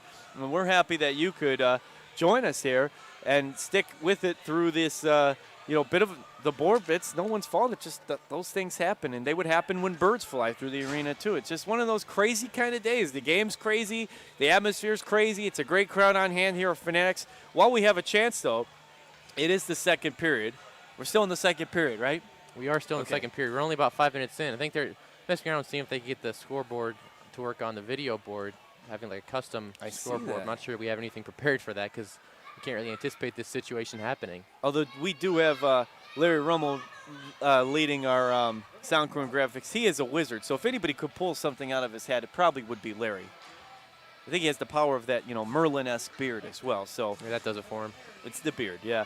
All right, Fanatics, so listening in the Mentor Ohio Arena. Today, you can be a part of the game from the comfort of your own home. Just type MIB, the letters MIB, into the live chat stream before the end of the second period, and you have a chance to enter our brand new second period Fanatic Finish giveaway. One lucky fan will score some Icebreakers merchandise. If the Icebreakers score the last goal of the second period today, one fan will earn a Mentor Icebreakers sweatshirt. And even if the Icebreakers don't score the last goal of the second period, that fan will still win a Puck and Icebreakers lanyard. All prizes must be picked up here at our Mentor Ohio office during business hours. And Jared, right now, if the period ended, which it's not, we're just in that fake kind of pseudo-intermission, the Icebreakers would have the last goal.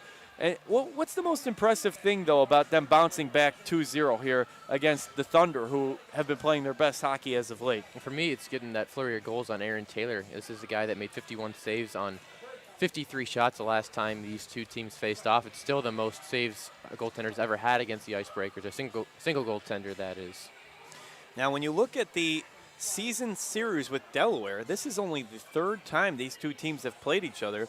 On Friday, November 15th, we went up to Harrington and in the Thunderdome invaded, winning there. Well, Delaware took the only trip here at Menor Ice Arena the next night, winning 3-2 on the backs of that Taylor performance. And that made it a 1-1 on the series. So this is only the third meeting. Now, you look ahead to the schedule. Here's what's up ahead. You'll tune into the Thunder stream on Friday the 13th, Saturday the 14th, Sunday the 15th. A lot of full weekend series to end the year. Well, this isn't good. Looks like both teams are heading to the locker rooms. And it's not a very good sign. But the Thunder will host us in those next 3 games to finish a 4-game series. Doesn't get easier when you travel up to the FPHL Eastern Division. Danbury, they're leading the league in the East, and we'll play them Friday and Saturday the 20th and 21st. We finally come back home here on Friday the 27th, 7:35 puck drop versus the Wolves, a 6:30 Saturday evening spot on the 28th, and we'll finish out the regular homestand on Sunday, March 29th, 3 p.m. against Watertown. They'll travel up to First Arena in Elmira. Check out their stream then. On Friday, April 3rd, Saturday, April 4th, 7:05 starts up in Enforcer Country. And then that wraps up the regular season. One of these two teams will still be playing. I believe you said, if I'm not mistaken, that the way the FPHL playoffs are is the lesser seed hosts the first game, but the higher seed then hosts the remaining 2, if need be, 2 games. Yeah, so best of 3 for every single series in the FPHL playoffs. So if either the Icebreakers or the Thunder make it, whichever team does, will end up hosting the first seed in the East Division, which would be, at this point, Elmira or Danbury. Right now, Danbury has a slight lead over the Enforcers, but I'm still confused as to what's going on. Both teams head to the locker room. You just hope that this game does not get delayed to another date. No, that wouldn't be good because, well, for a lot of things. We have a great game going on both ends of the ice, and not to mention you already have the fans here, and you don't want to pack things up and try to figure out another day to play it.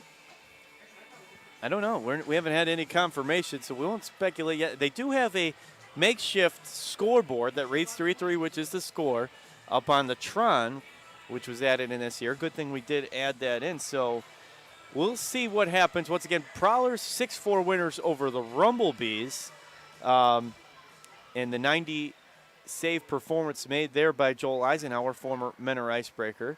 And speaking of goaltenders, though, what have you liked so far seeing Baby Shark himself, Jake Mullen, so far in between the pipes? I think 2 of those 3 goals you really can't fault Mullen for, at all, just because it was backdoor, man left wide open, and Mullen cannot go left to right that quickly. Nobody in this league can. When we say something up here in the booth, sometimes it somehow just goes into motion because I just said Baby Shark, and then the song starts playing here at Menor Ice Arena. Yeah, I thought you heard it. It was in the intro before you said that, so I thought you heard it. But that's nice. You know what? That's nice. And did you see the scoreboard kind of do kind of a centrifugal movement of digitized numbers? I like how you described that. That was nice. That is what it was. We have somebody going to check on the scoreboard now. But we're not having any issues on the stream as far as I could tell at this point. No internet issues, just I think the scoreboard decided to stop working on us. So we will see. Players are in the locker room. That doesn't mean this one is over. Once again, if you're just tuning in, or we appreciate you joining in, it's the Delaware Thunder 3, the Menor Icebreakers 3, and we'll take a look since the scoring line was pretty crazy. Now, you told me the first Thunder goal did get credited to Cook Smith. That's Aaron Cook Smith. He scored at 11:20 in the first period, correct? Yeah, so I think that goal, that was the one that was scored by Cook Smith, and then the last goal was scored by McIntosh, but still needs to be corrected. But McIntosh was in on the assist for that from the right side of the post, as was Parker Moskal. Then it was Mark Anthony Simonetta from Darius Davidson, that nice one where Davidson faked his own windup and went left side, finding Simonetta for the score. Blake Nada picked up his first point. Now we say first because it wasn't his last. On the double assist from Henry Berger and Austin Weber, that was on the same power play that the shorthanded goal was scored by Mark Anthony Simonetta, made it 2-1. And then it was Isaiah Crawford, 28 seconds later, using his speed, the double assist from Brendan McKenzie and Blake Nada for point number 2. Now, this one is listed on the scoring line as Aaron Cook Smith, but we believe it's actually Evan McIntosh from Parker Moskal, who sent it off the crossbar, and Jordan Clark. And then Menor added in was Austin Weber from McKenzie for his second point of the night, and Blake Nada, his third. So Nada having a 3-point night, 1 goal and 2 assists. Now Menor's been kept off the star list in a lot of recent games, but right now they're in strong contention for not only some stars, but a possible win. Hearing right now, might be a chance we'd head over to the other rink to finish this game out, which would mean we have to try to move our live stream setup. So that'll be interesting if that does end up happening here. Do you think that's something we should step away from now and try to begin figuring out if that's the case? I think we'll come back, update everybody in a few minutes when we have a final verdict on what's going on here for Menor Ice Arena, but hopefully we can finish this game out at least. Don't want to have to make Delaware come back here or play 4 games instead of 3 next weekend. So we'll step away for the moment. You keep it here on YouTube.com, and we'll keep you posted as soon as we know something. The score right now, with about 15 minutes left in the second period, is Delaware Thunder 3, your Menor Icebreakers 3. We will be back here on YouTube.com and bringing it to you, at least some information, if not the conclusion of this exciting game. Keep it here on YouTube.com.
Once again, the score here from Menor Ice Arena, the Thunder 3, the Icebreakers 3, as they continue to work on making a makeshift scoreboard here on the Tron. We're going to see if we'll be able to resume things right from where we're at. There are a few backup plans possible.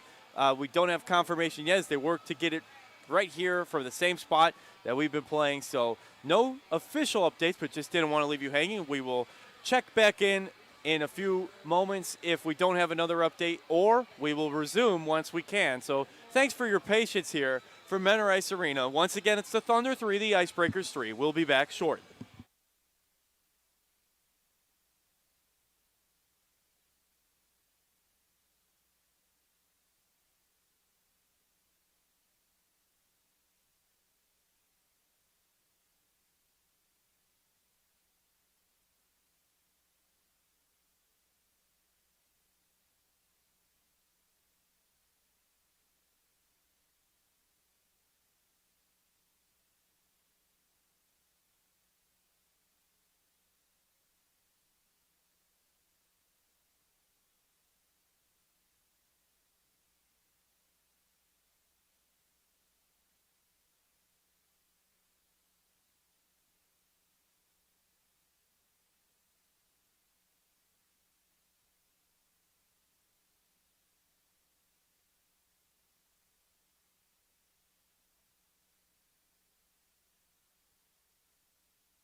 Welcome back to Menor Ice Arena. So the official confirmation is we will be moving to the other rink, which is located here in the same building here at Menor Ice Arena. It'll be about a 20-30 minute delay before we resume the second period and get all of our Fanatics over there. The score is the Thunder 3, the Icebreakers 3. And once again, we apologize for these technical difficulties, and we appreciate your patience here on this broadcast. We will have the full game played here today. Just give us about another 20-30 minutes before the broadcast start. Keep it here on YouTube.com for all updates and when we resume action. Thank you.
Welcome back to Menor Ice Arena, and sorry for the delay. We appreciate your patience and sticking with us. Right now, we are on the opposite rink here at Menor Ice Arena with 11:30 remaining in the second period of play. It's the Thunder 3 and the Icebreakers 3, just coming off an Icebreakers penalty kill on Thomas Stewart Dant that the Icebreakers were able to not give up a goal. And right there, nice move by Jake Mullen to get his stick out and slap that one into the defensive zone towards the blue line. Icebreakers will push it to the neutral zone. 25-15, the shot on goal advantage in favor of Delaware here in the second period of play. And so now the Icebreakers move past the blue line, wind up in the save made by the left glove there of Aaron Taylor. So 10:59 now remaining here in the second period. 3-3 is the score. And once again, we appreciate your patience in sticking with us, as just had to move everything over for the broadcast to the other rink here at Menor Ice Arena. Well, face off left circle. Icebreakers looking to win that one. Nada on the backs of a three-point night dumps it back to Austin Weber. Weber will go wide left. Now along the near boards. Rapone, he pushes that forward. McKenzie taps it. Nada, right circle. And it goes high off the pads there of Taylor. We'll see how these teams bounce back after the long pseudo intermission. That one swung around the net in a U. Taylor will leave it for Pence. Pence works that up towards the blue line, and they'll push it forward into the neutral zone. That goes up to Evgeny Demin. Demin winds up in a nice pad save made there by Mullen, former Rumblebee and Thunderbird. He's been tested here so far. 26 shots coming his way in just under a period and a half. Now, Brendan McKenzie, 7.66 games. He's tangled up there with Dunford, and Bormanis will go for it. Icebreakers cross the blue line. Henry Berger, the Claremont, California native, skates to left circle. He falls prone on his stomach, but still gets the shot off. Thunder the other way. Cross the neutral zone. Center ice, Bormanis, right to left. He'll feed that over to Mark Anthony Simonetta, who already has a goal tonight in one of the 3 Thunder scores. Both teams on the shift. Crossing the line. Homart to the speedster Crawford, and he goes hard off the back glass there. 9:38 remaining here in the second period. Nato winds up long shot, and the low left save made there by Taylor. Aaron Taylor, the Stouffville, Ontario native, actually hails from the same city as Brendan McKenzie, one of the new Icebreakers here, who's as we said, picked up a couple of points tonight, now on 7 points in 6 games. Stuart Dant, the captain, will take the draw, and of course Stuart Dant will be one of the featured players in the next break in the ice to drop early next week. That one gets dumped up down into the Icebreakers zone. And again, we sincerely apologize for all the technical difficulties here today, and glad that you stuck with us here on this Sunday afternoon. A very good game with much on the line between these Delaware Thunder and the Menor Icebreakers. And now it is Ty Rickabaugh. He'll cross over the blue line, makes his way towards the right circle, and that's going to be offsides against Menor. And after the play, the big 6'5" Anthony Paisano goes up against Rickabaugh, and that's not a match Rickabaugh, I think, would like to take as Paisano, that big frame Jared was talking about earlier. He is a big boy for the Delaware Thunder. Is Anthony Paisano is 6'5", 285 pounds, the Elkton, Maryland native. That'll bring the face-off draw to the blue line nearest the Thunder net. And the Icebreakers off that. Mark Steele flips it forward, and making the scoop save leaning over is Aaron Taylor. Now 20 shots on goal for the Icebreakers, and they have rattled off 5 of the last 6 shots on goal. Delaware able to get off 1. And the Thunder do apologize that they will not be able to bring the rest of the broadcast due to our technical difficulties here at the arena. We apologize for not being able to bring you their stream here on Mixlr.com, but always a great stream there on Delaware. Make sure you check them out next weekend. The Icebreakers will be there for a Friday through Sunday series, and the Delaware Thunder will have that broadcast on their FPHL Live YouTube stream. So make sure to check out the Thunder broadcast. We appreciate all of their patience in the broadcast difficulties today as well. And I know they've had they're definitely, after this game, a lot of action left to play, but be anxious to get back on the buses. They were just in Battle Creek, traveled to Menor last night, and then now here in Menor, and they'll head back to Harrington, Delaware at the conclusion of this game. 3-3, 8:38 remaining here in the period. Horvath, the Toledo native, will bounce that one underneath the official skate, and the Thunder will retrieve the puck from behind the net. That's Charlie Pence Jr. And Jared Tennant, I believe, joining me now back on color commentary. A big kudos to Jared as he worked hard, as well as that sound crew, Larry Rummel, getting everything going to bring us this broadcast now from the opposite rink. And Jared, are you with us here on this Sunday afternoon? I am now. I'm not sure anybody expected that today, but we're kind of working with what we have right now. So McKenzie to Horvath over the blue line. Horvath's got McKenzie center, gets it to him, can't get it off in time. Pence closes him out. Now glove down by Basie. Basie bounces that one off. Ricochet. Austin Weber wind up in the breadbasket. Save made there by Taylor. A little extracurriculars afterwards. Oh, Taylor cutting just pushes Blake Nada in his face, and he'll take a seated position as the physicality. Maybe these guys are a little anxious to do something after that 45-minute delay, and we saw that physicality from Blake Nada earlier. He sent it was Dunford earlier back to his hometown in Pennsylvania with that hit over the bench. And you forget the Thunder are one of the more physical teams in the league with all that size. You talked about Anthony Paisano earlier, but Taylor Cutting, another one of those guys from the Danville Dashers, just laid out Blake Nada there. They got a lot of big guys, not all of them dressed today, but a lot of guys that are 6'2", 6'1", over 200 pounds. Darius Davison, 205. Taylor Cuttings, 220. Charlie Pence Jr., 205, and Paisano at 285. The Thunder have some big guys that take the ice from Harrington, Delaware. They're eating their protein and vegetables up there in Delaware, I guess, at the first State of the Union. Now, Municello will flip that one behind the net, and it is Mullen flipping back out. A lot of new players out there. We're on a new rink right now. We're in a 3-3 game, and the FPHL Eastern Division playoff spot is hanging in the balance starting tonight. That wind-up shot from Davidson, who had the game winner last night at the rink at Battle Creek, bounces back at him. Now it's Mark Anthony Simonetta who scored a goal, and he's pushed down, and that one forced wide right. Thunder looking to get it to the slot, and Davidson was there. He turns and shoots, bounces off the left glove. Rebound shot from Municello, blocked back out at him. And what a flurry coming at Mullen again. Davidson is hanging out in all the right spots here at Menor. Crawford on the fast break. Back to Berger, and they had Crawford there, Jared. They were looking for that fast break from the speedster to Detroit, but a good backline effort by the Thunder. And a big part of the offense today has been Isaiah Crawford's bringing on those fast breaks. He's already had 2 of them through about a period and a half of play, and he capitalized on that one earlier this period. Now evading the hit is Litke. Litke along the near boards here, and he's chased behind the net, cut off there by Captain Stuart Dan. And again, thanks for joining us on this Sunday afternoon.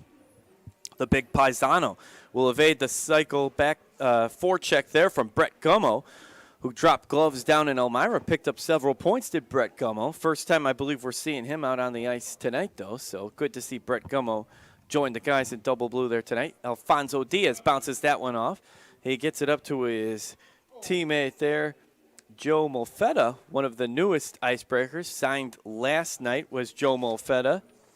And again, we will choose one lucky Fanatic that will have a chance to win an Icebreakers sweatshirt if the Icebreakers score the last goal here in the second period, Fanatic finish, or a puck and a lanyard if the Thunder score. We'll reveal that here in the final couple minutes of the second period. You still have a chance to type MIB, the letters MIB, into the live chat stream. We have access to our live chat stream here. We will be still picking a randomized winner, and we appreciate you once again listening through all of the Sunday struggles, but we are bringing you a great hockey game here today. Icebreakers at center ice, and that is number 26, Jacob Wolf, the former Rumblebee.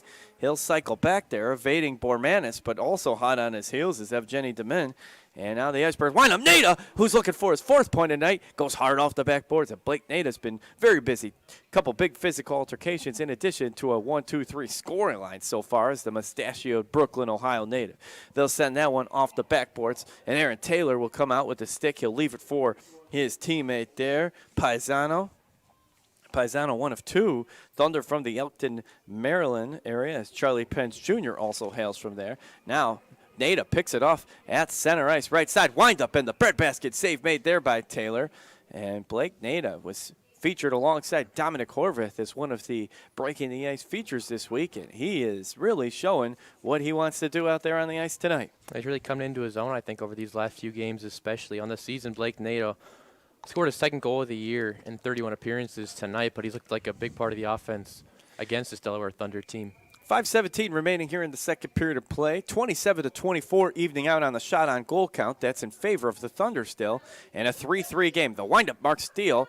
Oh, and he gets taken. Taylor Cutting's been all shades of physical today. That's his third physical altercation. That shot from McKenzie in the left glove save made by Aaron Taylor. So 3-3 still the score. And another game underway. We have that rolling, in the Western Division. Jared's got some action report from the FPHL West today. Yeah, you forget there's still games going on with all the chaos we've had here, but right now Carolina on top of Columbus 3-1. That game's being played at the Winston-Salem Fairground Annex. It's like Jan Salak has a pair of goals for the Thunderbirds. So Mark Steele now winds up behind, and he'll send that ahead of his man. And good cutoff there by the Thunder. That's Dunford, who closed out there, the Murraysville, PA native. He'll dump it down into the Icebreakers zone. 4:44 remaining. Icebreakers only trail by 2 shots on goal, 27-25. Headed towards the Labatt Blue second intermission. It's been a fast return here right off the gate. These teams not showing any kinds of board legs. How about Taylor gets knocked down into a seated position? He wants a whistle. I don't know who knocked him down. It's somebody at the other end of the ice. Berger and Dunford are locked up, and there is an Icebreaker down along the far boards. I think McKenzie thought that might have been a little bit of embellishment from Aaron Taylor. He was trying to plead his case, but that was going to be a goaltender interference call, and now we'll see what happens. I didn't see who it was. I went after McKenzie for that play.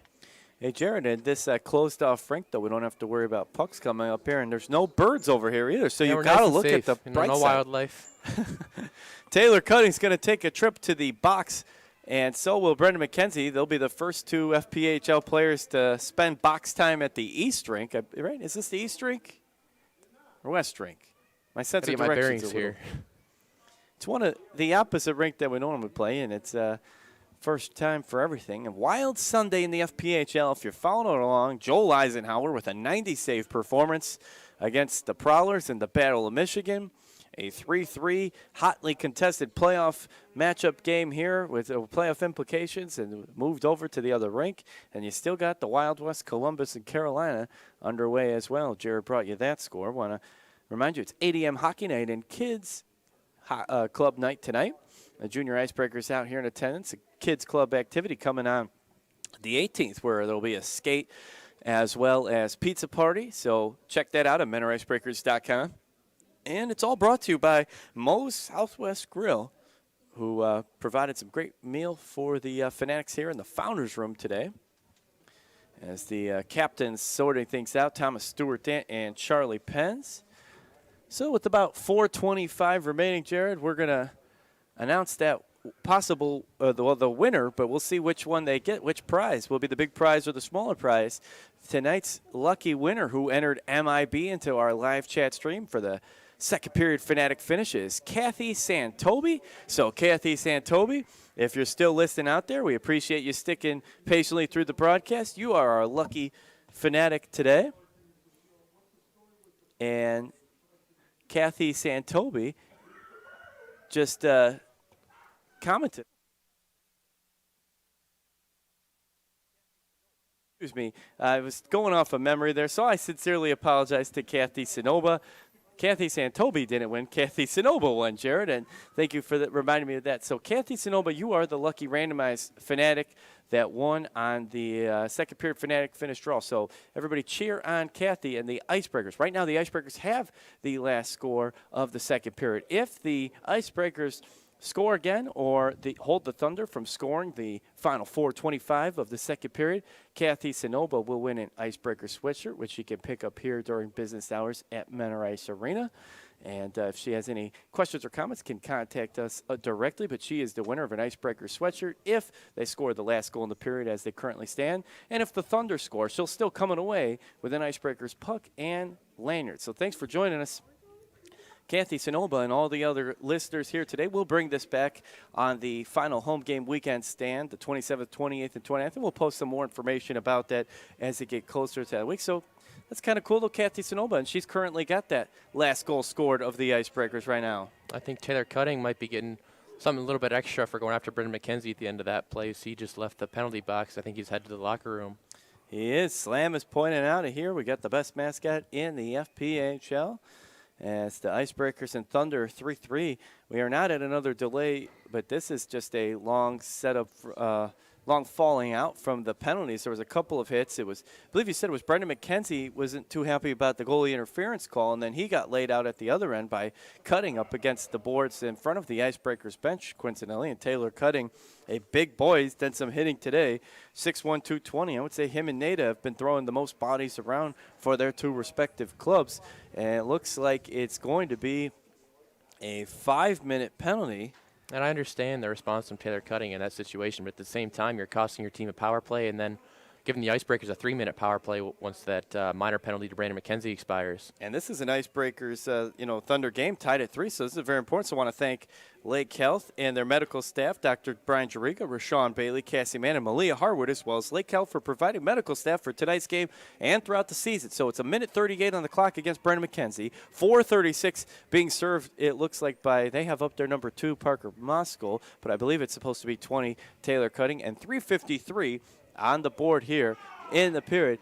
And there at the other end, we have a goalie take it down as Jake Mullen is lying supine on his back and not too happy. What's going on here, Jared? Is something in the air today on this Sunday, March 8th? It's just a very bizarre game all around so far. 3:49 here to go in the second period.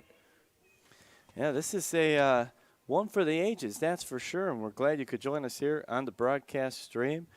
It's 3-3, trying to get through what has been a tumultuous and topsy-turvy second period. And we'll see what comes away here for the penalty situation.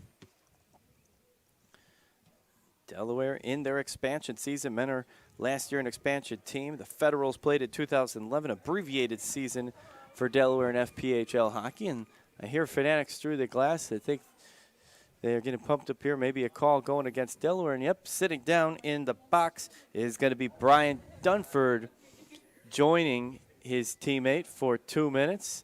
So the Icebreakers have a nice advantage here. They're going to be playing 4-on-3 hockey. It's going to be a lot of open ice, which hasn't really played to the Icebreakers' advantage in recent weeks, but we'll see how they can respond here. A lot of speed out there for Menor. So 4-on-3 hockey coming up. And that's for a minute 25, and then it'll be 5-on-3 hockey as the penalty against Brendan McKenzie set to expire first here with 3:49 remaining. Blake Nada all alone there in the right circle. He awaits a Thunder lineman to come over and join him, and it'll be Minicello as Aaron Taylor was just getting some extra confirmation or sharing something with the back official there. Off the draw, Nada and Municello. Municello will win it. Paisano swings it around towards the bench and dumps it into the zone here. Jake Mullen will come out to get it. Mullen will leave that for his teammate, Mark Steele. both former Rumblebees at one point. Mark Steele crosses the blue line into the Thunder zone. And a nice stick clash there by Charlie Pez Jr., who pushes and boxes out Blake Nate out of the way. Steele now. Deflection off the jersey there of Taylor. And a good save made there. And now approaching that right circle is Dominic Horvath. A little give and go to Hayda. Those were the two breaking the ice. He'll go left circle to Mark Steele. Steele, oh, he couldn't get it off the edge of his stick. He had a chance for a wrist shot there, couldn't do it. Now it is number 14. That is Joe Molfetta, and he couldn't get it off it either. Icebreakers get it back. Molfetta crosses. He goes left to right to Nada. Nada outside that right circle to the slot. Went for the deflection to Molfetta and goes high into the air. Icebreakers trying to keep it down. There are only 27 seconds left against McKenzie. Then they'll have the two-man advantage. Steele left to center. Going back and forth with Horvath. Wind up from Steele on the wrist shot. Bounce off the pad. Save made there by Taylor. He looks up at the clock. He wants this power play to tick away, and he also wants to get out of this period. Horvath winds up. Deflection save made there by Taylor. Back out Steele. A stronger-looking power play here for the Icebreakers. Steele, though, he has it pickpocketed there by a Thunder defenseman along these near boards. That was Charlie Pence Jr. Gloved down by Nada. Brendan McKenzie's power play expires. But look at this, a shorthanded opportunity for the Thunder, and take it down in the slot there by the back line of the Icebreakers. Thunder wanted to whistle, but don't get it. Now at the other end. Pushing it forward, over to Horvath, just a bit out of his reach. Crosses over right circle, winds up, goes for the deflection to Crawford. Now at the left point, it's Henry Berger, the Claremont, California native. Looks, wrist shot there in traffic, and he sent it right off of the stick there of Thomas Municello, the Waywith, Massachusetts native, and Jared. This is the time now. One of them is going to expire, but for 2:24, still on the Lake Health power play, the 5-on-4 advantage. Some frustrating sequences there for both sides. The Icebreakers just could not get the shot off they were looking for on that, but then on the other end, Delaware probably looking for a penalty shot on that breakaway, a shorthanded opportunity. And for Kathy Sinoba, more insurance if the Icebreakers score again. They still have the last goal of the period. Now a turn and shoot opportunity for Austin Weber. Can't get it off, though.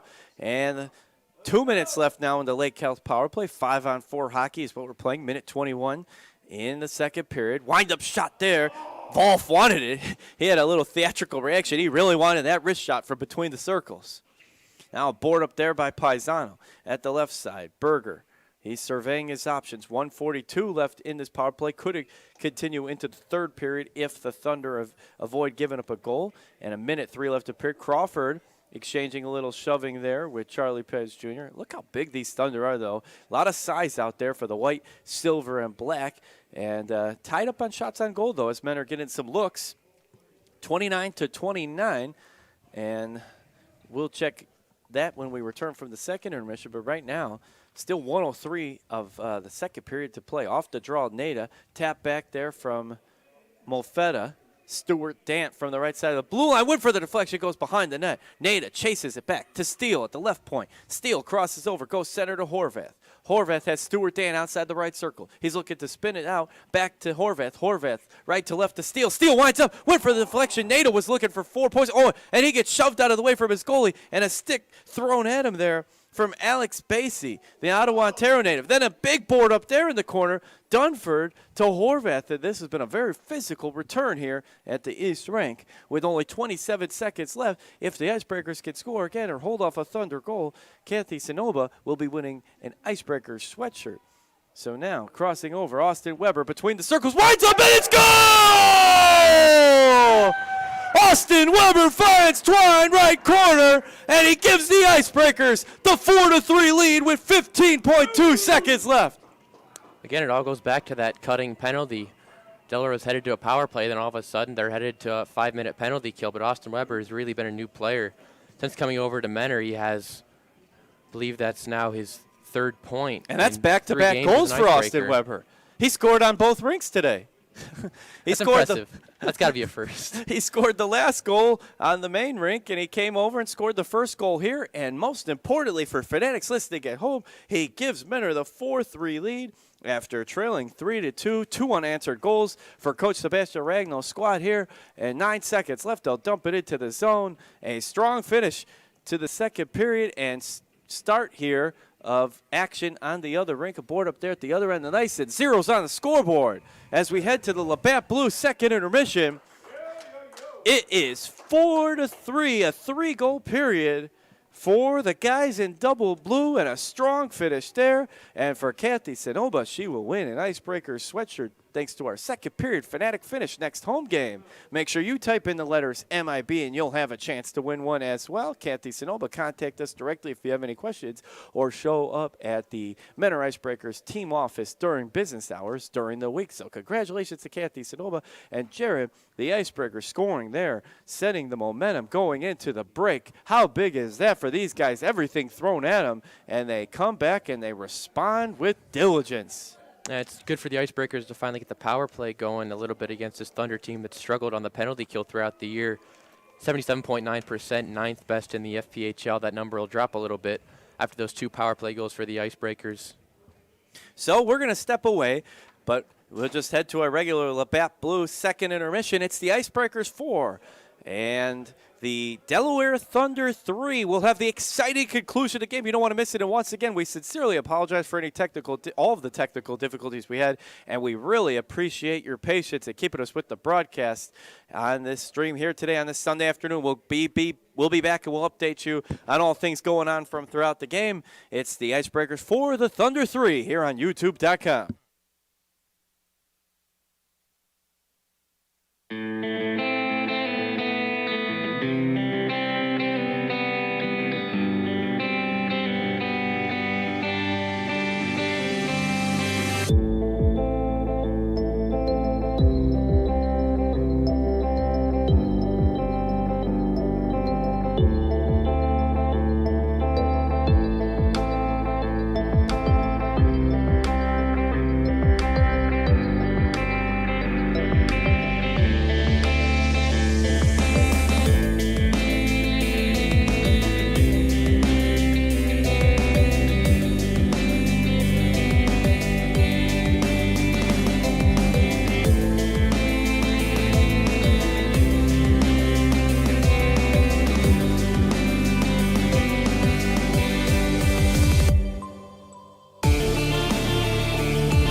Ice Arena. We appreciate you joining us here on this Sunday afternoon, where the score is the Menor Icebreakers 4, the Delaware Thunder 3. I want to thank our great off-ice officials. I think the MVP up here right now is Casey Healy, who holds the video stream for you.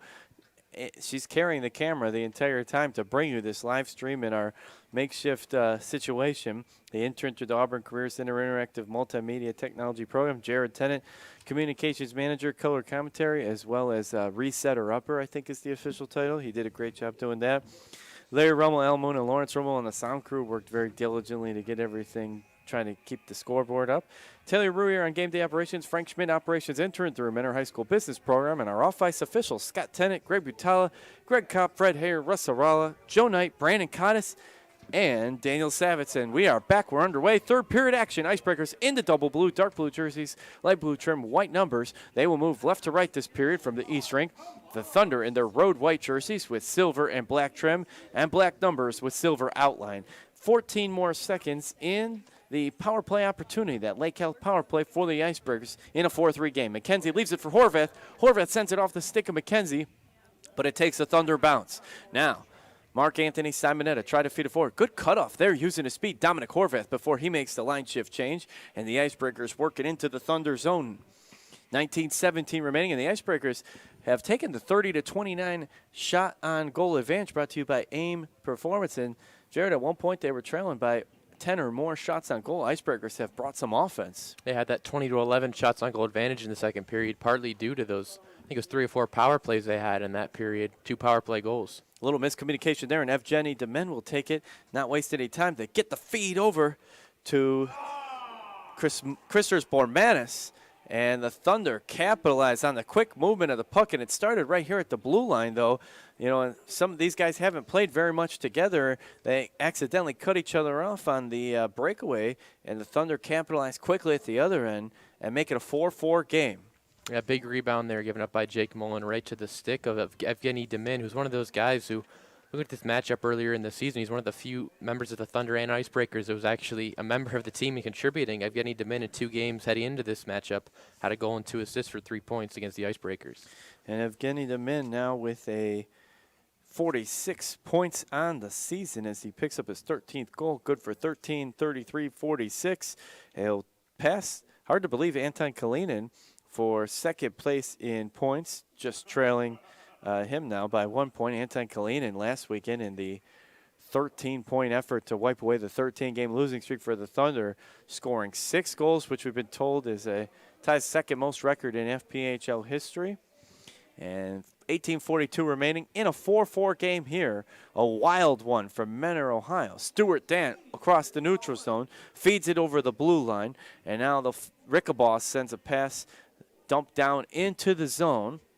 The Thunder will retrieve it behind their net. That's Demin again, the Moscow Russian native, sends it along the far boards in front of the benches, where Alfonso Diaz, the Pembroke Pines, Florida native, works it left to right to Rickabaugh. Rickabaugh sends that one ricocheting off the far boards. Crawford will try to get there, but getting there first is Bryce Litkey. Litkey will swing it around into you. The Thunder cross the neutral zone. Here goes Bormanis over the blue line, but he doesn't have the man advantage. It's a 3-on-1 effort for the Icebreakers' favor. Tip back into the neutral zone, where Anthony Paisano will get it at his own blue line. He sends an errant pass, though, taken now by Jacob Wolf, who had a close opportunity of making another goal on that power play. Now, the Thunder had a chance to get it. Good call out there by Mullen. Mullen has to get back to the net, though. As it goes to the side, and they just bit right post. A good shot there by Darius Davidson, and Mullen got lucky. That one bounces off his pads high into the air.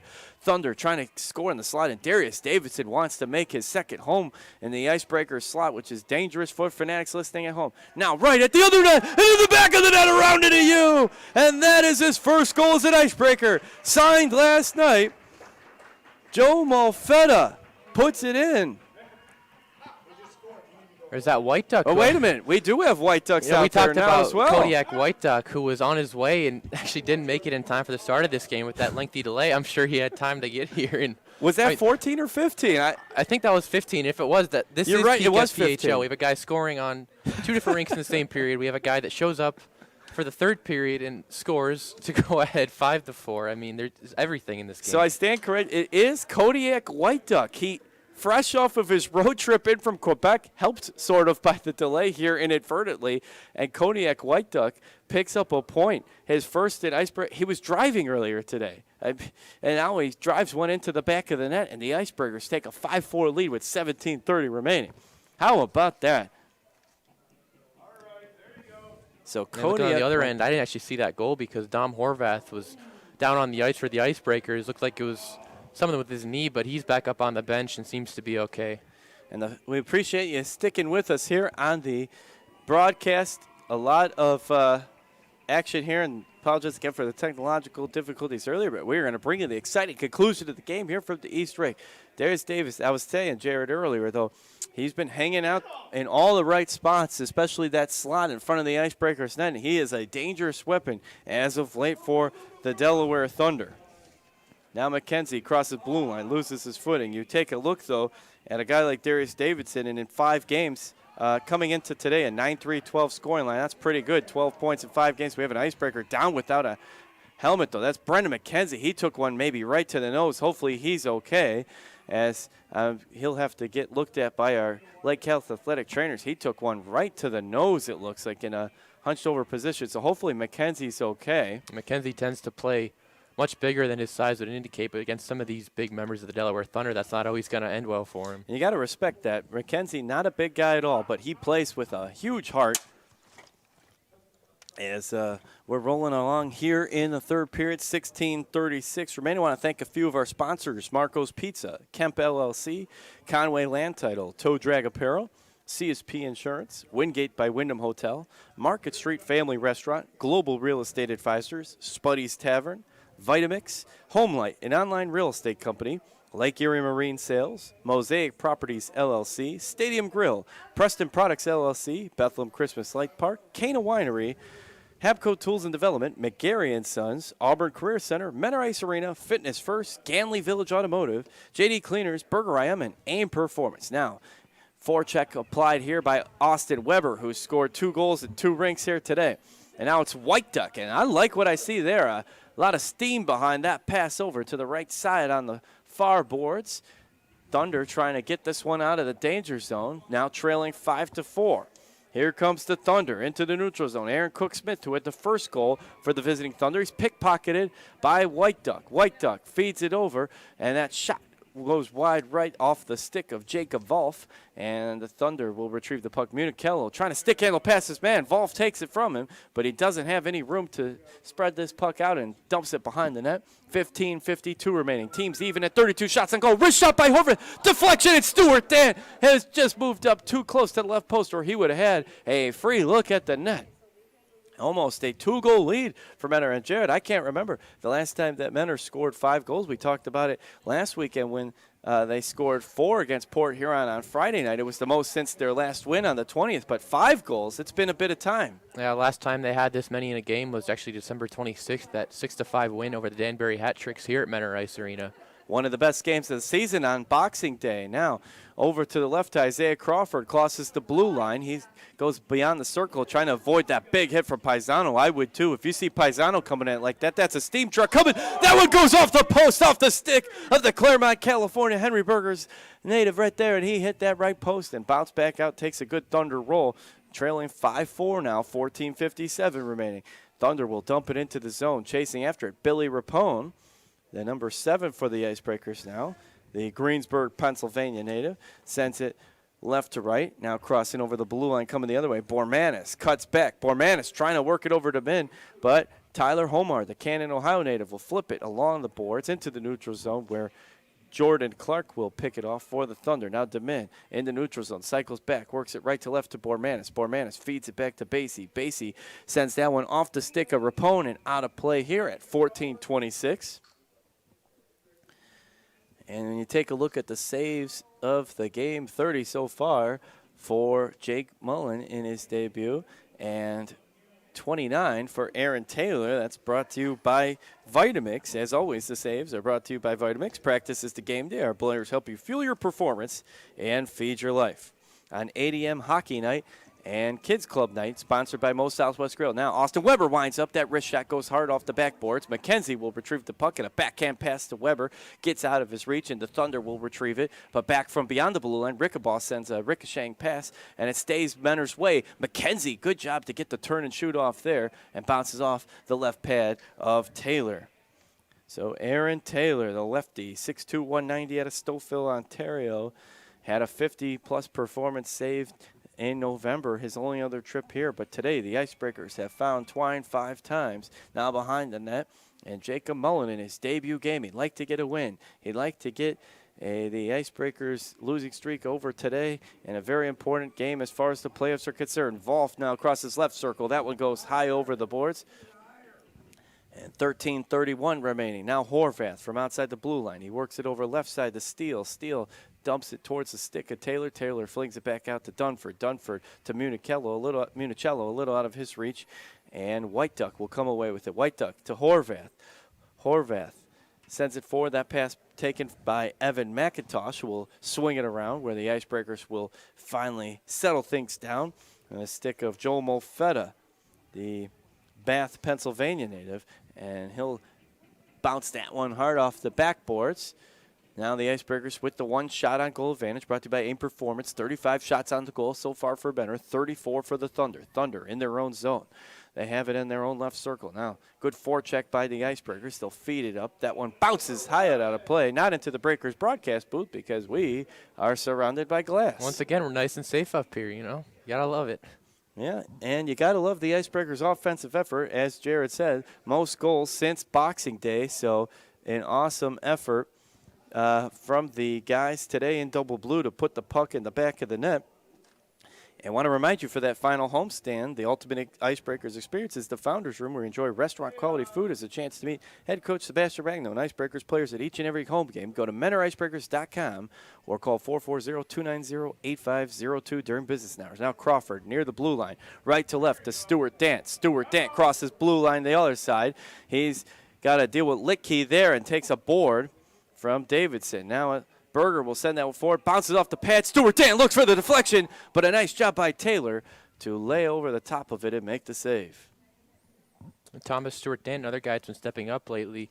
One of the few veterans left on this team with so many young players coming in on PTO contracts on the season. Thomas Stewart Dant's now tied for the Icebreakers' third leading scorer with a 3-8-11 scoring line. We'll do the face-off down here, left defensive circle nearest Taylor in the Thunder net. Nada on the draw, but the Thunder come away with it. Kalinin trying to keep up with the puck. He's got 2 Icebreakers hot on his heels, and he still gets the shot off. Credit to Kalinin there to do so. Now the Icebreakers will dump in the zone. Don't forget, Jared, it's still Sunday. Tomorrow's Mo Monday. And make sure you get those burrito specials to make it feel like a lazy Sunday.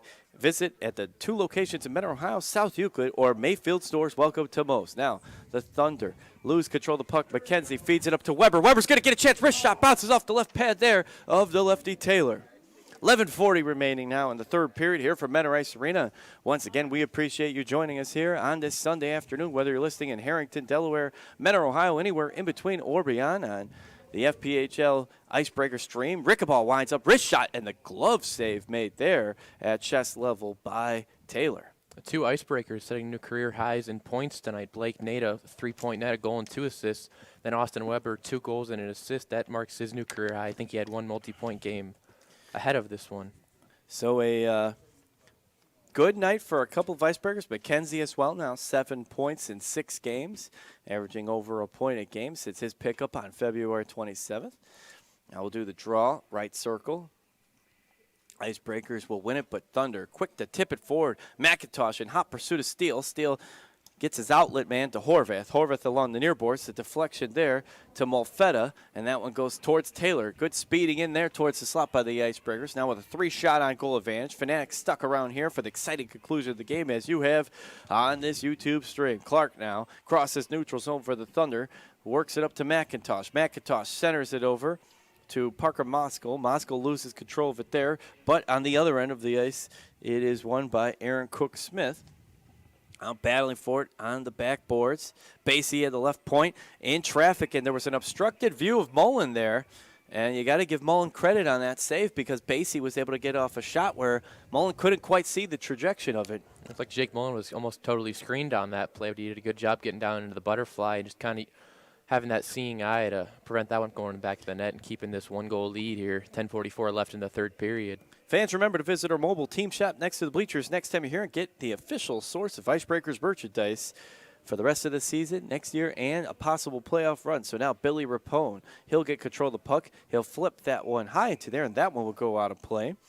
And the Icebreakers would like to thank Lake Health for providing the medical staff for tonight's game as well as training facilities for our players to use all season long. At the Live Healthy Fitness Center, the Brunner Sand and Dietrich Wellness Campus, right here in Mentor, Ohio, you'll enjoy convenient hours, state-of-the-art exercise equipment, and a friendly, experienced staff. A membership offers everything you need to help you reach your health and fitness goals. Also want to give a big 34th happy birthday shout-out to my brother-in-law, Corey. He's in attendance today to watch the game and hopefully an Icebreakers win over the Thunder. So happy birthday to Corey.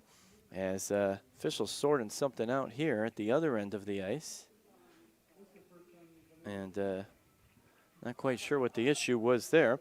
Wingate by Wyndham Lamalfa is the preferred hotel for the Mentor Icebreakers. Visitors coming from in and out of town can take advantage of special room rates. Mention in Mentor Icebreakers corporate rate when making reservations. And JD Cleaners, the preferred dry cleaners of the Mentor Icebreakers, where customer service is their priority. They take pride in customer satisfaction by providing quality dry cleaning and laundering services while making the drop-off and pickup or delivery of your clothing pleasant and speedy. I don't know, we didn't notice this before, but it looks like they're down a linesman out there. I think one of the refs is covering the blue line.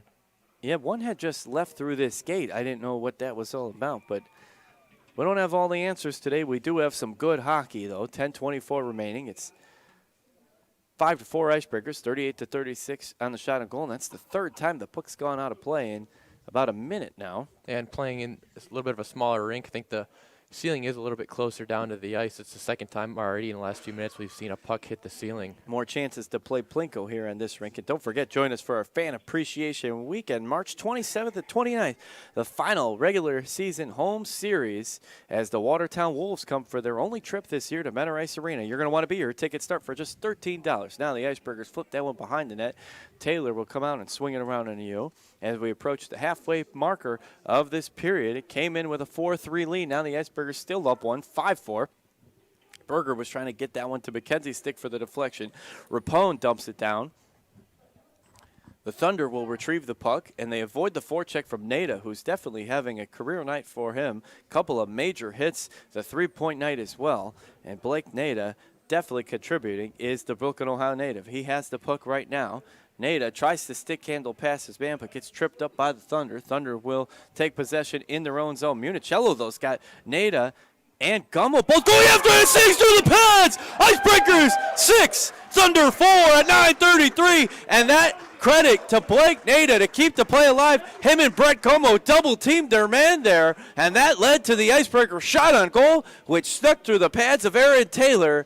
So the Icebreakers now with a 2-goal lead, with 9:33 remaining on their 39th shot on goal. And I wasn't sure if that was tipped off an Icebreaker stick or a Thunder stick, but either way, that tip caught Aaron Taylor totally off guard on that play. And the Icebreakers have a 2-goal lead with 9:33 remaining here. So Blake Nato sets it up. We'll see if we get the official scoring confirmation. Scott Tennant does a great job of the PA announcer, but we'll have to hear him through the glass here momentarily. And we'll bring that to you. Now Mark Steele sends that one down the near boards along the perimeter.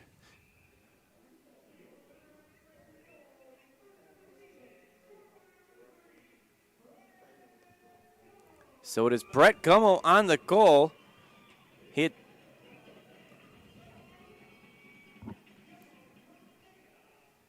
So Nada does get credit on the assist, so he has scored points on 4 of the 6 Icebreaker goals tonight, and Brett Gummel has been a huge pickup in his just few games with the team. That's actually Gummo's second goal of the season. We're still working on getting that one corrected from Elmira. He scored the Icebreakers' lone goal in that 4-1 loss to the Enforcers. Only with the team this weekend, and he's got more points than games, so a couple of Icebreakers are in that category, Gummel and McKenzie.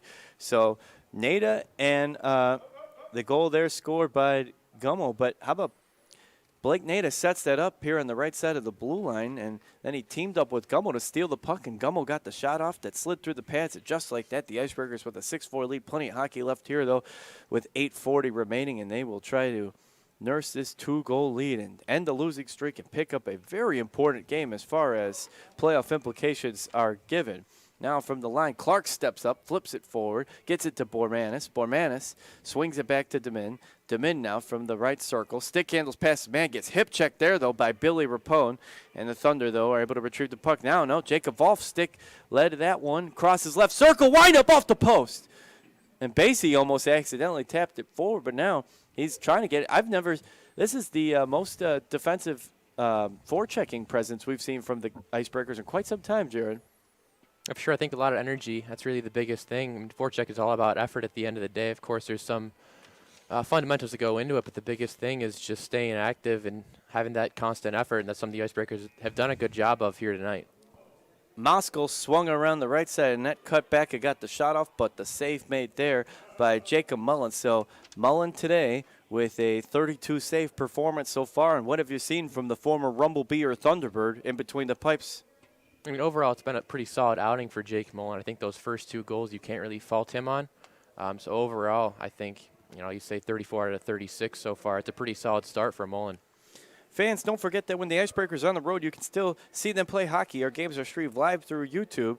And check out the Delaware Thunder stream next weekend as they will host in the guys in double blue for a 3-game weekend series from First Set Arena or the Thunderdome. If you're a part of the Thunder pack up there, these guys will play 3 more very important games, and a lot of momentum set up for that series today. As whether Menor holds on or Delaware comes back, there will be a lot riding on those trio of games next weekend. I know the Thunder will be excited to bring you those games on their broadcast stream, so check that out next weekend, Friday, Saturday, and Sunday. Icebreakers only home one more time in the regular season. We'll have you those games on our YouTube channel, the 27th through 29th of March, all 3 against the Watertown Wolves in their only appearance up here in Northeast Ohio this year, at least for the regular season. And 7 of the 8 playoff spots have been solidified. Thunder and Icebreakers battling for that last spot in the East. Right now, the winner would play the Danbury Hat-Tricks, although the Elmira Enforcers, with the way they're playing on a 9-game winning streak, could easily be them. Watertown most likely will have solidified the 3rd spot, unless Elmira and Danbury both fell apart. So Watertown will most likely play Elmira Danbury and the other one of these 2 teams. Now Stuart Dant crosses the blue line. He'll get that shot off away from his man. Credit to him there, but Delaware has the puck. 7:32 remaining. Moskal over the blue line. He'll send that pass wide left. Now behind the net, and a good defensive stance by backline, including Dominic Horvath, and Stuart Dane over there to help him out and tangle up the Thunder in that far corner. Everybody trying to free the puck. 7:14 remaining. 6-4. Icebreakers with the lead. 40-36 shot on goals. It's good to see the guys in double blue over the 40 shot on goal marker. Stolen there. Here comes Tyler Homard, the Cannon, Ohio native, between the circles and over the crossbar. Oh, what a take there by Homard. He was just inches away from putting that in. He had a great read defensively, but couldn't put it home. And that would have been the 7th goal for the Icebreakers, and might have been the icing on the cake. Don't get it there. Here come the Icebreakers though again. McKenzie over to Molfetta. Molfetta, stick handles, right circle, wind-up, went for that left corner and bounces off the pads of Taylor. And Taylor has been tested today. He is getting a lot of shots come his way. And the Icebreakers scoring on 6 of their 41 shots on goal. And they've been fractions away from scoring on a few more. Helping Delaware though today has been their offensive surge with 4 goals. Fresh off of an overtime game. Stolen there but couldn't keep his footing was Brendan McKenzie. Now Basie between his own circles. The forecheck there by Molfetta. Now he'll send that out right side to Mark Anthony Simonetta. He's got Municello flanking center. Can't get it to him. All tangled up there with Austin Weber on a 2-goal night. He scored the previous 2 goals. Now falling down to the ice is Rickabaugh. The ice is extra slippery today. Yeah, very good recovery by Rickabaugh. Could have been a disaster there for the Icebreakers. Municello now to the left point to Basie. Basie sends one, and the low bread basket save made by Mullen. Going back to that Eastern Division playoff race you were talking about before, I think the only two things that are known at this point are Watertown, Elmira, and Danbury will be in the postseason in the East, and Watertown will not play the 1st or 4th seed. So Watertown will play whoever ends up in the 2nd seed between Elmira and Danbury. That is true, and 7 of the 8 spots have been solidified alongside the West is all she wrote other than the playoff seeding, although right now would be Carolina and Columbus, the matchup going on there. Delaware bounces that one off the pads. Native won the forecheck now of Mark Anthony Semineta, and it would be Port Huron Danville, which would be a very entertaining series. Now Molfetta crosses blue line. He's got Volf on the other side. Bounce off the pads there. Good save made by Taylor. Diaz spins and shoots it towards the Thunder zone, but Clark will recover it along the far boards. 5:18 remaining. It's crazy to think this one's been fast moving since we've been moved over. Municello stick clash there with Alfonso Diaz, who's had a pretty staunch effort back there on the back line tonight.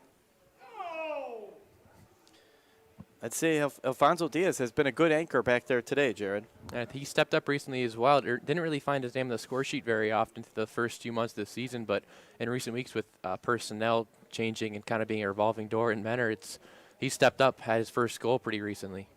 Now swung it around the other, and there'll be an icing call. Want to remind you, Moe's Southwest Grill caters any event, office lunches, house parties, tailgates, weddings, ballet recitals, and yes, thumb wrestling tournaments. Updated record on Jared. He's so humble he never brings it up. Now 114, 0-1. Moe's Catering will fill your fajita, taco, and nacho bars with fresh and flavorful ingredients that are sure to please everyone. Just order at moes.com/catering or visit us at our 2 locations in Menor, South Euclid, or Mayfield stores. Welcome to Moe's. The draw now left circle in front of Mullen in the Shark Tank there. It'll be Evgeny Demen taking the draw, the Moscow, Russia native. He will go up against, it looks like, Captain Thomas Stewart Dant, the Winnipeg native, and we'll catch up him in the Breaking the Ice along with Josh Newberg this week. So look for that on the Icebreakers website and social media channels early to mid this week. In the second installment of the returning Breaking the Ice that Jared Tennant started last season, catching up with a lot of the new faces. Penns sends one from the center point, and another good save. That's a few nice breadbasket saves made in a row there by Baby Shark Mullen back there. A lot of these shots from the point right now for the Thunder. Got to get a little bit more traffic in front of the net if you want to be Jake Mullen on a wrist shot from the point. Would you say Mullen's been battle-tested this year in the experience he's had? A little bit, just a little bit. I wonder if you have to think, I don't know for minutes perspective, but where would Mullen and Eisenhower fall this year in most shots faced? Got to be up there, but Jake Mullen's seen a little bit of a lighter workload over the last couple of months with the Carolina Thunderbirds since he was traded there. I can't even think of the staggering number of shots that Eisenhower's had. So now, 4:30 remaining in the third period. Just noticed now, but Aaron Taylor's been pulled from the game. Looks like it's Sebastian Massa Carlson in net for the Thunder. And we'll give that assist to the Thunder broadcast team alerting to us. We have a little bit of a different kind of view up here from the perch, but we're making it work here. So the switch from Taylor, Sebastian Demas Carlson comes in 20 games played, a 1-3 record, and a .488 goals allowed per game, .878 save percentage as he nears 400 minutes. Aaron Taylor, 12-25, 0-1 on the year. He's done the bulk of the work, over 2,000 minutes has Aaron Taylor. Now, Jacob Mullen, you talked about battle-tested. He's played over 16 minutes coming into today's game. As the next icebreaker, Jordan Brand, has been with the team, has played over 700. And Nussbaum already played 256. A credit to Kent Nussbaum. Last Sunday, he faced over 60-plus shots on goal and 56 saves against the Dashers. Now, in the slot, and that was an opportunity for Evgeny Demen. Good job by the back line of the guys at double blue, and McKenzie will dump that off as the Icebreakers on the line shift change. 3:56 remaining. If you're a Fanatic listening at home or here, you are hoping this one stays the way it's going as they are trying to really put it all together. A lot of these guys haven't played very much hockey together, and some guys first or second week of pro hockey, but the effort is there, the excitement is there, and they are battling. 42 shots on goal with a 6-4 lead here. That puck freed. Icebreakers. Crawford has it. He's been playing hot as of late as well. Crosses blue line. Picks up speed. Gets the shot off. Bounces off it. Demas Carlson. And now Bormanis works it left to right to Kalinin. So Demas Carlson, nice save there. And a tangle up by Rickaball and Anton Kalinin along the far boards. A great defensive play there by Tyler Homard. Probably just saved the goal as the Thunder had a 2-on-1 opportunity. Homart stepped it up twice tonight, the Canton, Ohio native. That one from center ice. Paisano sent kind of a lazy roller towards the net. 3 minutes even remaining here in the third period of play from Menor Ice Arena. Icebreakers 6, Thunder 4. Icebreakers looking to snap a 16-game losing streak and pick up, most importantly, 3 points and a W in the win column. It would be win 15 and would move them up to 48 points. Thunder are looking to get into the 40-point territory, and if they could get a win, they would be only 3 points away. Overtime could be looming as well. 6-4, plenty of hockey left. Good forecheck. I've liked the forecheck. They are not letting that lead and cushion dissipate by just playing, kind of a lackluster defense. They are applying the pressure in full. Now Henry Berger swings it around to you, right to left. He gets it up to Volf. Volf sends it over to Brett Gummo. Gummo crosses blue line, goes center. Beautiful pass there, and it's deflected out by DeVos Carlson. He had a nice look there to, I believe, was it Ty Rick? No, it was Kodiak White Duck there. Yeah, another impactful play there by White Duck to spring on the breakaway there and draw the penalty call. 2:09 left in this game. You don't want to rule anything out, but the Icebreakers are sitting in a pretty good position here with a 2-goal lead. White Duck skated right at the slot. I mean, man, that guy got right out of the car, and he came to play today. He has shown some speed. He had a nice couple of crisp passes, so a welcome addition as Kodiak White Duck, the 6'1 lefty from Alaska, has had a tremendous third period here, being involved in a multitude of plays. 2:05 remaining, a minute 56 in the Lake Health power play. Icebreakers back on. I want to thank the great athletic trainers and medical staff of Lake Health, and that one goes out of play off the stick of Davidson, trying to make something happen. He was the man who got it done last night in overtime, and want to thank those great athletic trainers and medical training staff led by Dr. Brian Jericho, Rashawn Bailey, Cassie Mann, and Malia Harwood, as well as Lake Health for providing medical staff for tonight's game and throughout the season. And it is National Athletic Training Month. We're going to try to catch up with the athletic trainers later this month before the homestand next time, but it is a National Athletic Training Month. It's the month of March. Minute 49 remaining. Icebreakers working it to the neutral zone. McKenzie crosses over the right side of the blue line. He loses that to Mark Anthony Simonetta. He'll feed it out to Davidson. Nice stick movement there by Horvath, who's had some nice defensive play today. And Horvath and Steele both factored in on the earlier goal for the Icebreakers, the defensive pairing. Ooh, that bounces off a Thunder skate. It goes their way to Simonetta. Bounces out close side. And Mullen is like an iron wall there on that corner of the goal. Thunder needed to go far side there. They would have had a look, but didn't have too much time to get off a better look. And at this point, when you're trailing by 2, you just got to get shots on net. And definitely a solid effort tonight from Jake Mullen. He's had to face a couple of big shorthanded opportunities that Delaware has generated, but overall Mullen stopped 38 out of 42 on the night. So here on ADM Hockey Night and Kids Club Night with a minute 22 left, the Icebreakers 6, the Thunder 4, 44-42 shot on goal advantage. Actually outshot the Prowlers last Friday, 44-43, getting the last 11 on goal. Thunder going to wind up with a wrist shot, though, to the right corner, and they say, don't count us out yet, as Basie goes baseline to that right corner and makes it 6-5, and they get the shorthanded goal. You know, I would say that I jinxed that one, but I don't know Jake Mullen could do anything about that. That was just a perfect slap shot by Alex Basie there to bring the Thunder back within 1. Still plenty of time left in this one. 1:11 to go, 1:03 left on the power play, but second shorthanded goal of the game for the Thunder. Nothing's going to come easy today, is it, Jared? Not at this point. I think we can rule that out. So 6-5 is the score, and now the Thunder just need one goal to force an overtime. They picked up an overtime win last night. Men are trying to get off the slide and need to play their best hockey for the final minute. Rickaball in his own zone sends it. Got to have crisp passes here to Molfetta. Molfetta to Volf, but he's pickpocketed by Kalinin. 55 seconds left. Kalinin crosses blue line. Battling for control there is Steele. Stewart Dale will come away with it. 48 seconds. The forecheck by Demin. He'll get it out quick to Rickaball. Rickaball sends it right to left into the neutral zone. Net is empty for the Delaware Thunder, so it's 5-on-5 right now. 5-on-5 hockey. 37 seconds left. Basie gets boarded up by Stewart Dale. Mullen came out. That was wild to see him come out there, and he helps his team out. 30 seconds left. Thunder working it right to left, trying to get a shot. Basie for the circle. Oh, and he was going for the deflection, and he had Anton Kalinin there. 22 seconds left. Thunder with the puck in the neutral zone. Battling for it is Austin Weber on a 2-goal night. Kalinin from his knees gets it up to Davidson. Davidson crosses right circle wide and bounces off of Mullen. Stewart Day retrieves the puck and swings it around in a whistle at 10.6 seconds remaining. And Jared, the 2 seconds left in the Lake Cal power play, but I would have thought we were on the penalty kill for the last 2 minutes. And right now, I think, wondering who this penalty is going to go against. Looks like a tripping call was signaled for. And the Thunder want a timeout coming from their bench, says Coach, as it's the Icebreakers 6.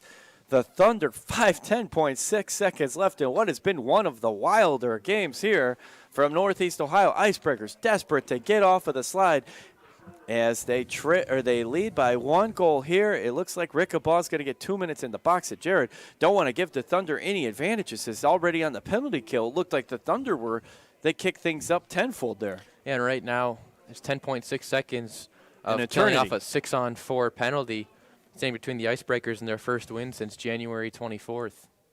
Yeah, against the Rumblebees, and that was a 4-2 win, and back on Martin Luther King Day. So they will. And Coach Sebastian Ragno, he's had them fired up. He's had them energized. They need to get that win. They need that to just sometimes the mental aspect to validate all the hard work, the practices, the roster changes. You get that win and things settle down a bit. So that's what they're looking for. The Thunder are trying to keep a 5-game winning streak going and make it 6. They're looking to force overtime. Which one of those two is going to happen? Find out here. 10.6 seconds. Both guys jump beyond the draw as if Jenny DeMen and Blake Nada, who's played a wonderful game. 8 seconds, goes into the neutral zone. 7 seconds, Thunder swing it around. 4 seconds, 3 seconds, 2 seconds, 1 second. Flips it out, does Mullen, and the Icebreakers win! What a win for the Icebreakers, and head coach Sebastian Ragno picks up his first career win as head coach. Congratulations, Coach Ragno. Congratulations to the guys in double blue. They get off the slide, and what better way to do it? The visiting Delaware Thunder come to town. Playoff implications on the line, and the Icebreakers get the job done. That's going to be 3 very big games next week, especially after what we saw here today. Very physical play between both teams, and I think the difference in this game might have been all those penalties that Delaware took through the first and second periods. The Icebreakers power play was finally able to get going, and guys like Blake Nada, guys like Austin Weber were able to step up and get some offense going. The high stick salute. The Fanatics are happy to give it to them. We've braved all the elements here today. Birds, scoreboards, Thunder comebacks, and the Icebreakers get it done. You got to tip your hats to the Thunder. They applied a lot of pressure in the waning couple minutes, trying to force an overtime, and that was a realistic opportunity as the teams exchanged some love. Both teams had some physicality, but it was I think a lot of respect earned between these two teams. These two teams are battling for the same prize. There's only one left. One golden ticket left, and the Icebreakers and Thunder are both looking to punch their ticket. It'll be an interesting series next weekend in Harrington, Delaware, as the Eastern Division playoff spot up for grabs. But today, it's the Menor Icebreakers 6 and the Delaware Thunder 5. We sincerely appreciate you joining us. And Jared, just any final thoughts? There's been a lot to take in today. I'm almost speechless. There's really... I don't know what else to say. Just a really crazy day in more ways than one here tonight. But for the Icebreakers and the guys that have been here for most of the season, guys like Thomas Stewart, Day, and Blake Nada, that's got to be a huge monkey off the back and just a great feeling to finally get back in the win column. And, you know, all of a sudden the Icebreakers still have a grasp on that 4th and final playoff spot in the Eastern Division. So despite that long losing streak, the season's far from over. Icebreakers will pick up points 46, 47, and 48. Delaware will stay put at 39, 8-point differential in favor of the guys in double blue. But 3 contests coming up, and look at that math, Jared. Delaware's got to be thinking for a weekend sweep because that would be 9 points. Menor has to make sure that is not the case. 44-43, the shot on goal advantage of Menor, and Jacob Mullen picks up the win. The Icebreakers get off the slide. Coach Ragno picks up the win. A good win overall for Menor today, and a hard effort from the Delaware Thunder. Once again, the final from Menor Ice Arena. Your Menor Icebreakers 6, the Delaware Thunder 5. And until next time, we'll see you all later.